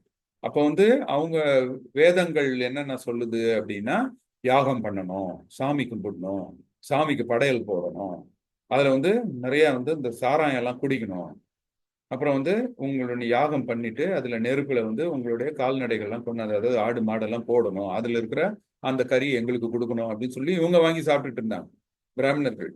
இதெல்லாம் வந்து வேதங்கள்ல இருக்குது. ஆனா புத்தர் என்ன பண்ணாரு? அதை எதிர்த்து, அப்படியெல்லாம் கிடையாது, உயிர் பலி செய்யக்கூடாது, அதுவும் ஒரு உயிர் தானே, நம்ம அதை கொண்டாந்து போய் நெருப்புல போடுறதுனாலலாம் நமக்கு வந்து அடுத்த ஜென்மத்தில் நல்ல பெறுவீன்லாம் கிடையாது, ஆன்மாங்கிறதே போய் நம்ம இந்த வாழ்க்கையில வாழ்றது தான், நம்ம அவங்கவுங்க எப்படி எப்படி நடந்துக்கிறாங்களோ அதுக்கேற்ற மாதிரி தான் நம்மளுடைய நல்லது கெட்டது நடக்கும், போதைப் பொருள்லாம் எடுத்துக்க கூடாது, பெண்களை வந்து மதிக்கணும், அடுத்தவங்க பொருளை வந்து திருடக்கூடாது அப்படின்லாம் சொல்லி கொடுக்க ஆரம்பிக்கிறார். இப்படி சொல்ல ஆரம்பிச்ச உடனே அதை வந்து மக்கள் வந்து கேட்டுக்க ஆரம்பிக்கிறாங்க. ஆமா, இவர் சொல்றது கரெக்டா தானே இருக்கு. அப்ப கொஞ்சம் கொஞ்சமா இவர் வந்து எதிர்த்து கடுமையான பிரச்சாரங்கள் பண்ண உடனே எல்லா பிக்குகள், அவர் வந்து நிறைய பேர் இது மாதிரியே உருவாக்குறாரு. அவர் சொல்றதை கேட்டு அவங்க கொண்டு போய் ஊர்ல இருக்கக்கூடிய மக்கள் கிட்ட எல்லாம், இந்த பிராமணர்கள் சொல்ற பேச்சு கேட்காதீங்க, அவங்க பொய் சொல்றானுங்க, அவங்க ஏமாத்துறாங்க, நீங்களா போய் இப்ப இன்னமும் கோயிலுக்கெல்லாம் போயிட்டு நம்ம மக்கள் ஏமாந்துக்கிட்டு இருக்காங்களா? ரொம்ப கஷ்டப்பட்டு சேர்த்து வச்சு, உண்டியல் போட்டு சேர்த்து வச்சு, திடீர்னு ஒரு நாள் கொண்டு போய் கோயில்ல போட்டு அதை உடைச்சிட்டு வந்துருவாங்க வீட்டுக்கு. ஆனா சாப்பாட்டுக்கு வழி இருக்காது. அப்ப இந்த மாதிரி அந்த காலத்துல இன்னும் நிறைய மடங்கு ஏமாற்றப்பட்டிருந்தாங்க. அப்ப அவங்களுக்கெல்லாம் போய் சொல்றாரு.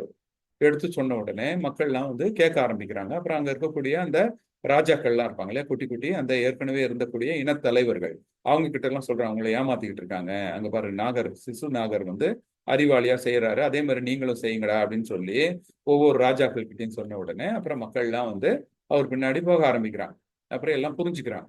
அப்புறம் புத்தர் இறந்த உடனே அவருக்கு வந்து ஸ்தூபிகள் விகார்கள்லாம் நடந்து பௌத்தம் வந்து போய் எல்லாரும் விழிப்புணர்வு அடைஞ்சிடறாங்க. இப்போ யாருமே வந்து சாமி அது இதெல்லாம் சொல்லி ஏமாந்துக்கிட்டு இல்லை, எல்லாம் அவங்கவுங்க எல்லாருமே வேலை செய்யணும், எல்லாருமே அவங்கவுங்க வேலைக்கு ஏற்ற மாதிரி கூலி வாங்கணும், சாப்பிடணும் அப்படிங்கிற மாதிரி ஒரு நிலைமையை கொண்டு வந்துடுறாரு. இது எப்ப நடக்குது அப்படின்னா அசோகர் காலத்துல நடக்குது.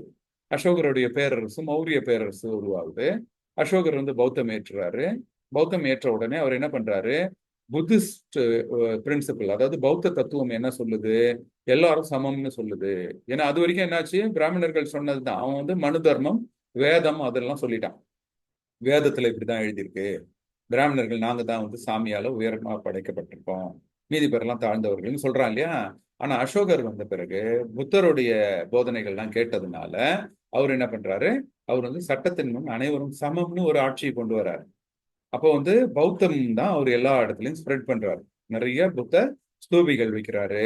இந்த நம்ம அசோக சின்னம்னு சொல்றோம்ல, அசோக சின்னம், இந்த அசோக சின்னம் வந்து பௌத்த சின்னம், அந்த தம்ம சக்கரம், அதுதான் நம்மளுடைய இந்திய கொடியில இருக்கிறதும் அந்த தம்ம சக்கரம் தான். அப்போ இது வந்து அசோகர் காலத்துல என்ன ஆகுது? எல்லாருமே ஒன்னாயிடுறாங்க. யாருமே வந்து மேல கீழே எல்லாம் கிடையாது. பிராமணர்கள் யாகம் பண்றதெல்லாம் தடை பண்ணிடுறாரு. விலங்குகளை கொண்டு போய் நெருப்புல போட்டு கொல்றது பேன் பண்ணிடுறாரு, தடை செஞ்சிடறாரு. விலங்குகளும் உயிர்கள் தான், அதை நேசிக்கணும், நம்ம எல்லாம் அது கூட சமரசமா வாழணும்ட்டு முதல் முறையா உலகத்திலேயே கால்நடைகளுக்கு, அதாவது அனிமல்ஸ்க்கு ஒரு ஹாஸ்பிட்டல் கட்டுறாரு அசோகர். உலகத்திலேயே முதல் முறையா ஒரு மன்னர், ராஜா, சண்டை வேணாம், போர் செய்யக்கூடாதுன்னு சொல்றாரு. வேற எந்த நாட்டிலையும் எந்த ராஜாவும் அப்படி சொன்னது கிடையாது. நம்ம இந்தியால இருந்த ஒரு ராஜா வந்து போரே வேணாம்னு சொல்லியிருக்காரு. இன்னைக்கு பாருங்க, உலகத்துல வந்து எத்தனை இடங்கள்ல போர் நடக்குது, எவ்வளவு பேர் அப்பாவிகள் இறந்து போறாங்க, சின்ன குழந்தைங்க செத்து போயிடுறாங்க. ஆனா நம்ம நாட்டுல இருந்த ஒரு ராஜா போரே செய்யக்கூடாது அப்படின்னு பிளான் பண்ணியிருக்காருன்னா அதுக்கு என்ன காரணம்னா, அவர் வந்து புத்தருடைய போதனைகளை பின்பற்றி ஒரு ஆட்சியை செஞ்சதுனால தான். இது அசோகருடைய ஆட்சி. இப்போ என்னாச்சு? இப்போ இவ்வளவு நாள் முன்னாடி வந்து மக்கள்லாம் ரொம்ப சந்தோஷமா வாழ்ந்துட்டு இருந்தாங்க இல்லையா அந்த ஆரியர்கள் வர்றதுக்கு முன்னாடி. வெறும் விவசாயம் செஞ்சு அவங்களும் அன்னன்னைக்கு அவங்க விவசாயம் செய்வாங்க, சாப்பிடுவாங்க, கலைப்பொருட்கள் செய்வாங்க. அவங்க வந்து பொழுதுபோக்குக்கு பாட்டுகள்லாம் பாடுவாங்க, அவங்க ஜாலியா இருந்தாங்க.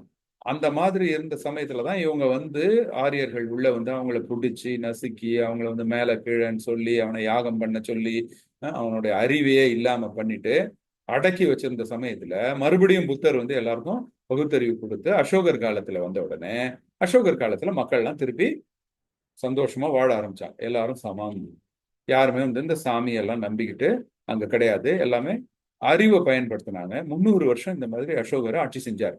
அப்ப எல்லாருமே சமம். அப்ப இந்த ஏற்கனவே பிராமணர்கள் அந்த ஆரியர்கள் வந்து இங்க எல்லா மக்களையும் அடக்கி வச்சுட்டு சந்தோஷமா உட்காந்து சாப்பிட்டுட்டு இருந்தாங்க இல்லையா, அவங்க சும்மா இருப்பாங்களா? அவங்களுக்கு வந்து கோவம், எப்படியாவது திருப்பி நம்ம வந்து இவங்க இந்த மக்களை அடிச்சிடணும் அப்படின்னு நினைச்சு சான்ஸுக்கு வெயிட் பண்ணிட்டு இருக்கான். அப்ப என்ன ஆகுது அப்படின்னா, ஒரு சமயத்துல அசோகருடைய பேரன், அவர் ஒரு ராஜா, பிரகதரத்னு ஒரு ராஜா. இந்த பிரகதரத் ராஜாவை புஷ்யமித்ர சுங்கன்னு ஒரு பிராமின், அவன் வந்து படை தளபதியா இருக்கான். அவன் என்ன பண்றான், கொன்னுடுறான். ராஜாவை கொன்ன உடனே திருப்பி பிராமணர்களுடைய ஆட்சி வருது. அதுதான் சுங்க பேரரசுன்னு பேர். இங்க வந்து மறுபடியும் பிராமணியத்தை உள்ள கொண்டு வரான். பிராமணியம்னா என்ன? பிராமணன் தான் உயர்ந்தவன், மற்ற பேரெல்லாம் சூத்திரர்கள்லாம் அதுக்கு தாழ்ந்தவர்கள் அப்படின்னு சொல்லித்தரான். இதை சொல்லித்தர ஆரம்பிச்ச உடனே மக்கள்லாம் வந்து ராஜா இல்லையா, ராஜா சொல்றத எல்லாரும் அப்படியே கேட்க ஆரம்பிக்கிறாங்க. இது ஒரு 110 வருஷம் அது மாதிரி நடக்குது.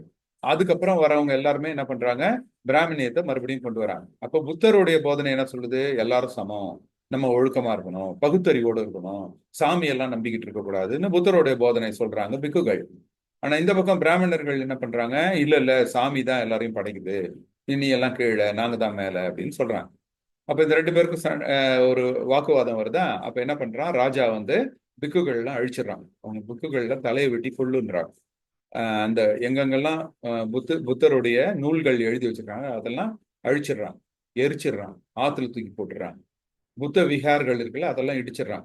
நிறைய புத்த விகார்களை பிராமணருடைய கோயிலா மாத்திடுறான். இப்போ இதுக்கான நிறைய ஆதாரங்கள் கிடைக்குது. புத்தருடைய சிலைகள்லாம் என்ன பண்ணிடுறாங்க, வெட்டி, தலையை வெட்டி அதை தூக்கி ஆத்துலையும் குளத்துலையும் வீசிடுறாங்க.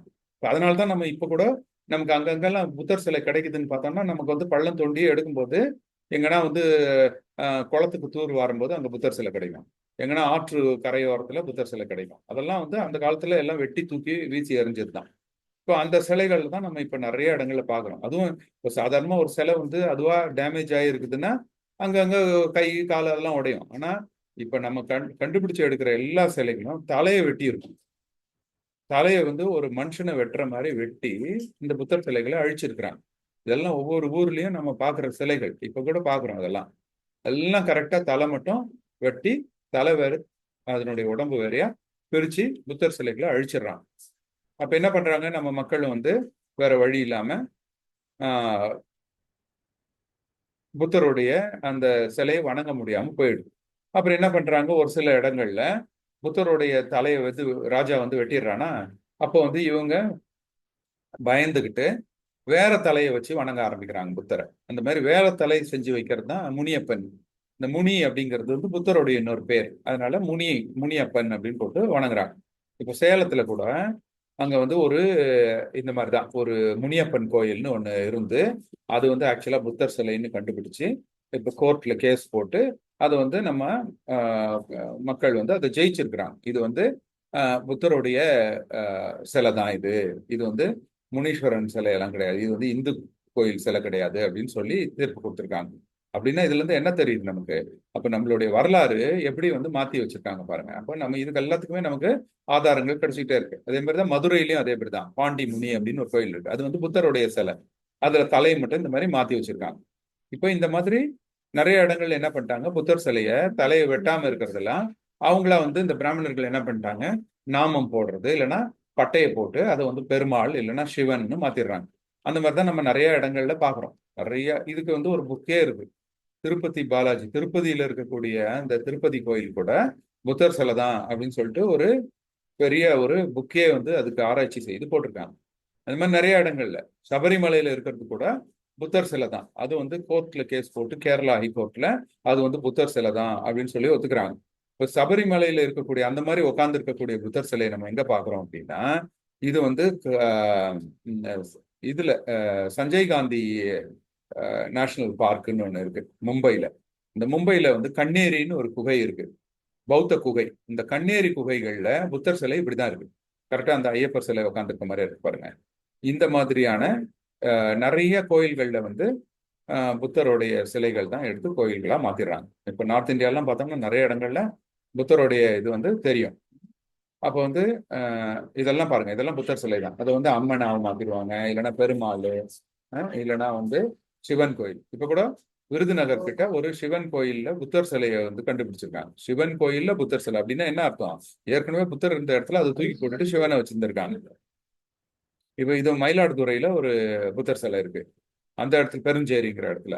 அந்த இடத்துல என்னன்னா வருஷா வருஷம் பக்கத்துல இருக்கக்கூடிய சிவன் கோயில்ல இருக்கக்கூடிய பூஜாரிகள்லாம் வந்து அங்க இருக்கக்கூடிய புத்தர் சிலை மேல கல் எடுத்து அடிப்பாங்களாம். அது ஒரு திருவிழான்னு வச்சிருக்காங்க, முனி விரட்டு விழான்னு வச்சிருக்காங்க. அப்படின்னா அதை அடிச்சு விரட்டி இருக்காங்க அந்த காலத்துல. அங்க இருக்கக்கூடிய புத்த பிக்குகளை அடிச்சு விரட்டி அந்த சிலைக்கிட்ட இல்லாத மாதிரி பண்ணியிருக்காங்க. அதனுடைய வரலாற்று நிகழ்ச்சி தான் நம்ம இப்போ வந்து முனி விரட்டு அப்படின்னு சொல்லி இன்னமும் அந்த கிராம மக்கள் கொண்டாடுறாங்க. அங்க இருக்கக்கூடிய சிவன் கோயில் பூஜாரிகள்லாம் வந்துட்டு கல் எடுத்து அடிப்பாங்களாம் அந்த சிலை மேல. அந்த மாதிரி வெள்ளையில இருக்கக்கூடிய மாவு கல் எடுத்து அடிப்பாங்க. அந்த மாதிரி அடிச்சு அடிச்சு அந்த சிலையே ஃபுல்லா வெள்ளையாகி போய் கிடக்கு அங்க பெருஞ்சேரியில மயிலாடுதுறையில. இந்த மாதிரி ஒரு மாற்றங்கள் நடந்திருக்கு. இது வந்து நான் சொன்னேன் இல்லையா, அந்த வந்து கார்லா குகைன்னு பூனேல இருக்கு. அப்புறம் இந்த குகைகள் வந்து கண்ணேரி குகைகள். இது வந்து கண்ணேரி குகை வந்து மும்பையில இருக்கு. இப்போ நிறைய இடங்கள்ல நம்ம அதை பார்க்கலாம், புத்தருடைய ஆதாரங்கள் நம்ம பார்க்க முடியுது. காஞ்சிபுரம் வரதராஜ கோயில் இருக்கு இல்லையா, அதுல வந்து அதனுடைய மதில் சுவர்ல புத்தருடைய சிலைகள் இருக்கு. அது வந்து இப்போ ரீசெண்டா வந்து ஒரு செய்தி கூட வந்தது, 2024 பிப்ரவரி 5 தினத்தந்தியில. காஞ்சிபுரம் ஏகாம்பரநாதர் கோயில் சுற்றுச்சுவர்ல புத்தர் சிலைகள் இருக்கு அப்படிங்கறத கண்டுபிடிக்கும். அப்படின்னா என்ன, அது வந்து ஒரு புத்த விகாரையா இருந்ததை இவங்க எடுத்து கோயிலா மாத்திக்கிறாங்க. அப்ப என்ன ஆகுதுன்னா, இந்த சுங்க பேரரசு நடந்த பிறகு, அசோகருடைய ஆட்சி வீழ்ந்த பிறகு கொஞ்சம் கொஞ்சம் இதெல்லாம் வந்து இலங்கையில இருக்கக்கூடிய ஒரு பௌத்த இடம். அங்க அந்த 2 யானை நடுவுல வந்து ஒரு உருவம் உட்கார்ந்துருப்பாங்க. இது ஆக்சுவலா வந்து புத்தருடைய சிற்பம். இதுதான் இப்ப வந்து சரஸ்வதி அப்படின்னு சொல்றாங்க. சரஸ்வதி, லக்ஷ்மி அதெல்லாம் சொல்றாங்களே, அதெல்லாம் வந்து இந்த மாதிரி புத்த சிலைகள் தான். இதெல்லாம் தான் எடுத்து இப்போ இந்து மதம் வந்து உருவாயிடுச்சு. என்ன பண்ணிட்டாங்க, பௌத்தம் வந்து ஒரு காலத்துல ரொம்ப ஃபேமஸா இருந்ததை அடித்து அங்க புத்த பிக்குகள்லாம் கொண்டு புத்தம் பின்பற்றவங்க எல்லாம் வந்து நசுக்க ஆரம்பிச்சிட்டாங்க. அப்போ மறுபடியும் என்ன பண்றாங்க, இந்த ராஜாக்கள்லாம் வந்து திருப்பி பிராமின் தான் பெரியவங்க, சத்திரியர்கள், வைஷ்யர்கள், சூத்திரர்கள் அப்படின்னு சொல்றாங்க.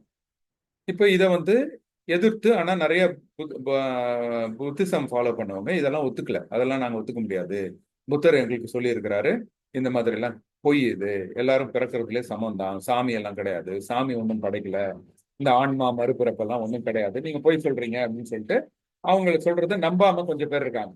அப்ப இந்த நம்பாம கொஞ்சம் பேர் இருக்கிறவங்க என்ன பண்றாங்க, நிறைய மன்னர்கள் வந்து அவங்களை நசுக்க ஆரம்பிக்கிறாங்க. இது வந்து அவங்க என்ன பண்றாங்க, அவங்கள வந்து யாரெல்லாம் வந்து இந்த இந்து மதத்தோடைய அந்த பிராமணர்கள், சத்திரியர்கள் இதெல்லாம் வந்து ஒத்துக்கலையோ அவங்கள என்ன பண்றாங்க, அவங்கள வந்து மன்னர்கள் வந்து ஊரை விட்டு தள்ளி வச்சிடறாங்க. அப்ப நீங்கெல்லாம் வந்து இதை ஒத்துக்கலைன்னா ஊருக்குள்ள இருக்க முடியாதுன்னு சொன்ன உடனே அவங்க ஊருக்கு வெளியில போய் வாழ்றாங்க. அந்த ஊருக்கு வெளியில வந்து பௌத்தர்கள்லாம் வாழ்றாங்க. அந்த பௌத்தர்கள் வாழக்கூடிய இடம் பேர் தான் வந்து சேரி. சேரி அப்படின்னா அந்த இடத்துல பௌத்தர்கள் வாழக்கூடிய பகுதி சேரிகள் அப்படின்னு. இப்போ அந்த இடத்துல இருக்கவங்க எல்லாமே புத்திஸ்ட் பௌத்தர்கள். அவங்க வந்து பகுத்தறிவு இருக்கவங்க, இந்த மாதிரி சாமி இதெல்லாம் நம்பாதவங்க. ஆனா மன்னர்கள் என்ன பண்றாங்க, அவங்கள ராஜாக்கள் ஊருக்குள்ள சேர்க்காம வெளியே வாழ வைக்கிறாங்க. அதனாலதான் ஊருக்குள்ள வெளியில, ஊர்ல இருந்து வெளியில இவங்க இருக்கிறாங்க. யாரெல்லாம் இவங்க சொல்ற அந்த பிராமின் அதெல்லாம் ஏத்துக்கிறாங்களோ அவங்கள வந்து ஊருக்குள்ள அலோவ் பண்ணிட்டு அவங்கள வந்து, ஆனா நீங்க எல்லாம் கீழ் ஜாதி தான், அதாவது பிராமணர்களுக்கு ஈக்குவல் கிடையாது, ஆனா நீங்க வந்து இந்து மதத்திலே வந்து நீங்க பிற்படுத்தப்பட்ட ஜாதின்னு சொல்லி அவங்கள வந்து சூத்திரர்கள் அவங்கள சொல்லி அவங்கள வந்து ஊருக்குள்ள அலோவ் பண்றாங்க. அப்போ என்ன ஆகுதுன்னா, ஊருக்குள்ள பிராமணர்கள் இருக்கிறாங்க, அப்புறம் சத்திரியர்கள் இருக்கிறாங்க மன்னர்கள், அப்புறம் வைஷ்யர்கள் வந்து வணிகர்கள் வியாபாரம் செய்யறவங்க, அவங்க எல்லாமே வந்து ஆரியர்கள் இனத்து மூலம் வந்தவங்க. இங்க இருக்கக்கூடிய பூர்வகுடி மக்கள்லாம் வந்து ரெண்டா பிரிஞ்சுட்டாங்க இப்போ. ஒரு சிலர் என்ன பண்ணிட்டான், இவன் சொல்றதை கேட்டு, ஐயா சாமி சரி நான் என்னை ஊருக்குள்ள விட்டுரு, நீ சொல்றபடியே கேட்டு நான் அடங்கி ஒடுங்கி இருந்துக்கிறேன்னு உடனே அவனை வந்து ஊருக்குள்ள விடுறான். அவன் தான் இப்ப இருக்கக்கூடிய பிசிக்கள். ஆனா ஒரு சிலர் என்ன பண்றாங்க, நீ சொல்றதெல்லாம் நான் ஏத்துக்க முடியாது, நீ போய் சொல்ற, நான் வந்து உனக்கு கீழெல்லாம் கிடையாது, நீ எனக்கு மேலேயும் கிடையாது, என்னை ஊர்ல சேர்க்கலனாலும் பரவாயில்லடா, நான் வெளியில இருக்கிறேன்னு சொல்லிட்டு சுயமரியாதையோட வெளியில இருக்கிறான். இவங்கெல்லாம் தான் எஸ்சிகள்னு இப்ப சொல்றோம். இவங்கெல்லாம் வந்து சேரியில இருந்தக்கூடிய பௌத்தர்கள். அப்போ நம்மள ஏன் வந்து இவன் வந்து தள்ளி வச்சிருக்கான் அப்படின்னா இப்ப தெரியுது பாருங்க. அதாவது நம்ம வந்து புத்தருடைய போதனையை பின்பற்றி இருக்கிறோம். நம்ம வந்து இவங்க சொல்ற கதையெல்லாம் எடுத்துக்கல. நீ மேல நான் கீழே அப்படின்னு நம்ம ஒத்துக்கல. சாமி ஆன்மா அதப்படி வந்து என்ன தலையில இருந்து படைச்சிருக்கு, கால்ல இருந்து படைச்சிருக்கு அப்படின்லாம் சொல்றத இங்க புத்த கொள்கைகளை பின்பற்றினவங்க, புத்தர் வழி வந்தவங்க அதெல்லாம் ஏத்துக்கல. நாங்கெல்லாம் இதை ஒத்துக்க முடியாதுன்னு. அப்போ அவங்க தான் வந்து ஊருக்கு வெளியில வாழ்ந்துட்டு இருக்காங்க. அவங்க தான் இன்னமும் நம்ம வாழ்ந்துட்டு இருக்கோம். அதனாலதான் இன்னமும் அவங்க என்ன பண்றாங்க, நம்மள ஊருக்குள்ள சேர்க்க மாட்டேன்றாங்க, வெளியே வைக்கிறாங்க. நம்மளும் என்ன பண்றோம், அவங்க கூட சேர மாட்டேங்கிறான். அவன் வந்து ஒருத்த மேல கீழங்கிறான். நம்ம என்ன சொல்றோம், எல்லாரும் சமம் தானே, ஏன் நம்மள வந்து கோயிலுக்குள்ள விட மாட்டேங்கிறான் நம்ம கேட்கிறோம். அப்போ இது வந்து சமத்துவத்தை பேசினவங்க நம்ம எல்லாம். ஓகேயா? சோ இப்போ இந்த மாதிரி இருக்கக்கூடிய இந்த ஊருக்கு வெளியில இருக்கக்கூடிய மக்கள் ஆரம்பத்துல நல்லதா இருந்தாங்க அவங்க. ஆனா மன்னர்கள் வந்து அவங்க மேல கடுமையான சட்டத்தை கொண்டு வராங்க. அப்பதான் மனு தர்மம் வருது. இந்த மனு தர்மம் படி இவங்களை வந்து பஞ்சமர்கள்னு சொல்றாங்க. இந்த பஞ்சசீலம், புத்தருடைய பஞ்சசீலத்தை பின்பற்றுறவங்கள பஞ்சமர்கள்னு சொல்லிட்டு இந்த பஞ்சமர்களுக்கு மேல கடுமையான சட்டங்களை மன்னர்கள் கொண்டு வராங்க, ராஜாக்கள். அவங்கள மேல ட்ரெஸ் போடக்கூடாது, ஆண்கள் பெண்கள் பெண்கள் கூட ட்ரெஸ் போடக்கூடாது. அதுக்கு பெரிய போராட்டம் பின்னாடி நடந்தது. அவங்களாம் பொது இடங்கள்ல தண்ணி எடுக்கக்கூடாது. அதனாலதான் இன்னும் பொது இடங்கள்ல தண்ணி எடுக்காம தனியா ஒரு இடத்துக்கு தண்ணி எடுக்க வைக்கிறாங்க. இதெல்லாம் அந்த காலத்துல இருந்து ஆரம்பிச்சது. இவங்க வந்து தட்டு வச்சு சாப்பிடக்கூடாது, அவங்களாம் மண்ணில் தான் வச்சு சாப்பிடணும். அவங்க வந்து அவங்களுக்கு வேலை வந்து கீழ்த்தரமான வேலைகள் தான் கொடுப்பாங்க. ஏன்னா இவங்கெல்லாம் ஊர்ல இருந்து வெளியே இருக்கிறவங்க, இவங்க வந்து நார்மலான வேலைகள் கொடுக்க மாட்டாங்க. அப்ப அவங்க சாப்பிடணும் இல்லையா? அப்ப அவங்க மன்னர்கள் ராஜாக்கள் வந்து இவங்களை கொடுமைப்படுத்தி இந்த மாதிரி வேலைகள் செஞ்சா மட்டும்தான் அவனுக்கு சாப்பாடுன்னு சொல்லி அவங்க கொடுக்கறது தான் சாப்பாடு, அவங்க கொடுக்கறது தான் கூலி. இப்படிதான் நம்மளுடைய முன்னோர்கள் வாழ வேண்டிய ஒரு கட்டாயம் ஏற்படுச்சு. ஏன் ஏன் நம்ம முன்னோர்கள் மேல இவ்வளோ அடக்குமுறை நடந்தது அப்படின்னா ஒன்றும் இல்லை, இவங்க வந்து பிராமணர்கள் சொன்ன மாதிரி அவன் மேல இவன் கீழங்கிறத ஒத்துக்கல. எல்லாரும் புத்தர் சொன்ன மாதிரி சமம்னு பேசினாங்க. அப்போ இவங்க எல்லாம் புத்தர்கள், புத்திஸ்டுகள். ஆனா என்ன ஆகுது, ராஜாக்கள் இவங்களை அடிக்க ஆரம்பிச்ச உடனே இவங்க கொஞ்சம் கொஞ்சமா அதை மறக்க ஆரம்பிச்சிடறாங்க, மறந்துடுறாங்க. அப்போ அங்க இருக்கக்கூடிய மக்கள் எல்லாம் எப்படி பிரிஞ்சிடுறாங்க இப்போ அப்படின்னா, பிராமணர்கள் அவங்க வந்து அந்த பிராமின் ராஜா, அப்புறம் வந்து வணிகம் செய்யக்கூடிய ஆட்கள், அவங்க எல்லாம் வந்து ஆரியர்கள். இங்க இருக்கக்கூடிய பூர்வகுடி மக்கள், நம்ம கிட்ட சிந்து சமவெளி நாகரிகத்தில் இருக்கக்கூடிய நம்மளுடைய ஆதி காலத்து மக்கள் ரெண்டா பிரிஞ்சிடறாங்க. ஒருத்தங்க அவன் சொல்றதை கேட்டுட்டு உள்ள போயிடுறான் ஊருக்குள்ள. ஒருத்தர் அவன் சொல்றத நம்பாம அவன் வந்து ஊருக்கு வெளியே வாழ்றான். ஊருக்கு வெளியில வாழ்றவங்க மேல கருமையான சண்டை தண்டனைகள்லாம் கொடுத்து அவங்கள அடக்கி ஒடுக்கி வச்சிடறான். அப்ப நாளடைவில் என்ன பண்றான், அவன் புத்திஸ்ட்னு சொன்னாலே அவனை மன்னர்கள் அடிச்சிருவான், ஊருக்குள்ளேயும் போக முடியாது. அப்ப என்ன பண்றான், அவன் புத்திஸ்ட்னு சொல்றத மறைச்சிடுறான். ஆனா ஊருக்கு வெளியிலே வாழ்ந்துகிட்டு இருக்கான். இப்படியே இவங்க இருக்கும்போதுதான் பிரிட்டிஷ் பீரியட் வருது. ஆங்கிலேயர்கள் ஆங்கிலேயர்கள் வர்ற அந்த 1500 வருஷத்துக்கு மேல இதே மாதிரி இவங்களை வந்து அடக்கி ஒடுக்கிறாங்க. இது ஒரு வருஷம் 2 வருஷம் இல்ல, 1000 வருஷமா இந்த மக்களை வந்து அடக்கி ஒடுக்கி வைக்கவே எல்லாம் ராஜாக்கள் தானே. இந்த ராஜாக்கள் எல்லாம் போய் பிராமணர்கள் வந்து அவங்க கைக்குள்ள போட்டுக்கிறாங்க. அவங்க பிராமணர்கள் சொல்றதுதான், ஒவ்வொரு ராஜாலையும் ஒரு அரசவையிலையும் ஒரு ராஜகுருன்னு ஒருத்தர் இருப்பான் பிராமின். அவன் சொல்றதுதான் அந்த ராஜா கேட்பான். உடனே அந்த ராஜா வந்து பிராமண எதிர்க்கிறவங்களை எல்லாரையும் அடிச்சு அவங்கள ஊருக்கிட்ட விரட்டி அவங்க மேல கடுமையான சட்டங்களை போட்டு அவங்களுக்கு சாப்பாடுலாம் கொடுக்காம அவங்களுக்கு வந்து கீழ்த்தரமான வேலைகள் செஞ்சுட்டு அவங்களுக்கு வந்து கல்வி கொடுக்கறது கிடையாது, வேலை கொடுக்கறது கிடையாது, பணம் கிடையாது, அவங்க வியாபாரம் செய்ய முடியாது, நிலம் வச்சுக்க முடியாது, அவங்க ஆடு மாடு வச்சுக்க முடியாது. இப்படியே அடித்து ஒடுக்கி அவங்கள வந்து 1000 வருஷத்துக்கு மேல வச்சிருக்கிறதுனால அவங்க எல்லாம் என்ன பண்ணிட்டாங்க, அப்படியே ரொம்ப ஏழ்மையானவர்களா மாறி போயிட்டாங்க. பிரிட்டிஷ்காரன் வந்த உடனே அப்பதான் அவன் ஃபர்ஸ்ட் இந்த சேரியில இருக்கிறவங்களுக்கு எல்லாம் கூப்பிட்டு வேலை கொடுக்குறான். அப்போ வந்து அவன் வந்து என்ன பண்றான், அவங்களுக்கு வந்து அவங்க வீட்டு சமயக்கார வேலை கொடுக்குறான், அப்புறம் மிலிட்ரியில ஆள் சேர்க்கிற வேலையில எடுத்துக்கிறான். அப்போ என்ன ஆகுதுன்னா, இந்த மக்களுக்கு அது நாள் வரைக்கும் ட்ரெஸ் போடக்கூடாது. மிலிட்ரிக்காரங்க கிட்ட போய் வேலை சேர்ந்த உடனே யூனிஃபார்ம் கிடைக்குது. பிரிட்டிஷ்காரங்க வீட்டுல போய் பட்லர் வேலையா செய்யறாங்க, சேர்ந்த உடனே அவனுக்கு யூனிஃபார்ம் கிடைக்குது, ட்ரெஸ் கிடைக்குது.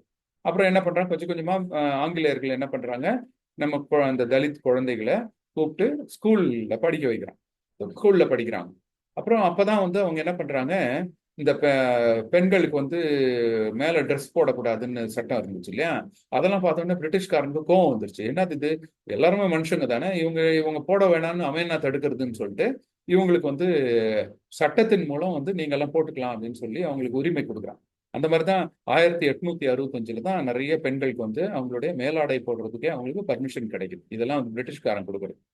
அப்புறம் நிறைய வந்து இங்க சட்டம் இருந்தது. அது பிராமின் தப்பு பண்ணா அவனுக்கு வந்து எந்த தண்டனையும் கிடையாது. இதே வந்து மற்றவங்க தப்பு பண்ணா தண்டனை உண்டு.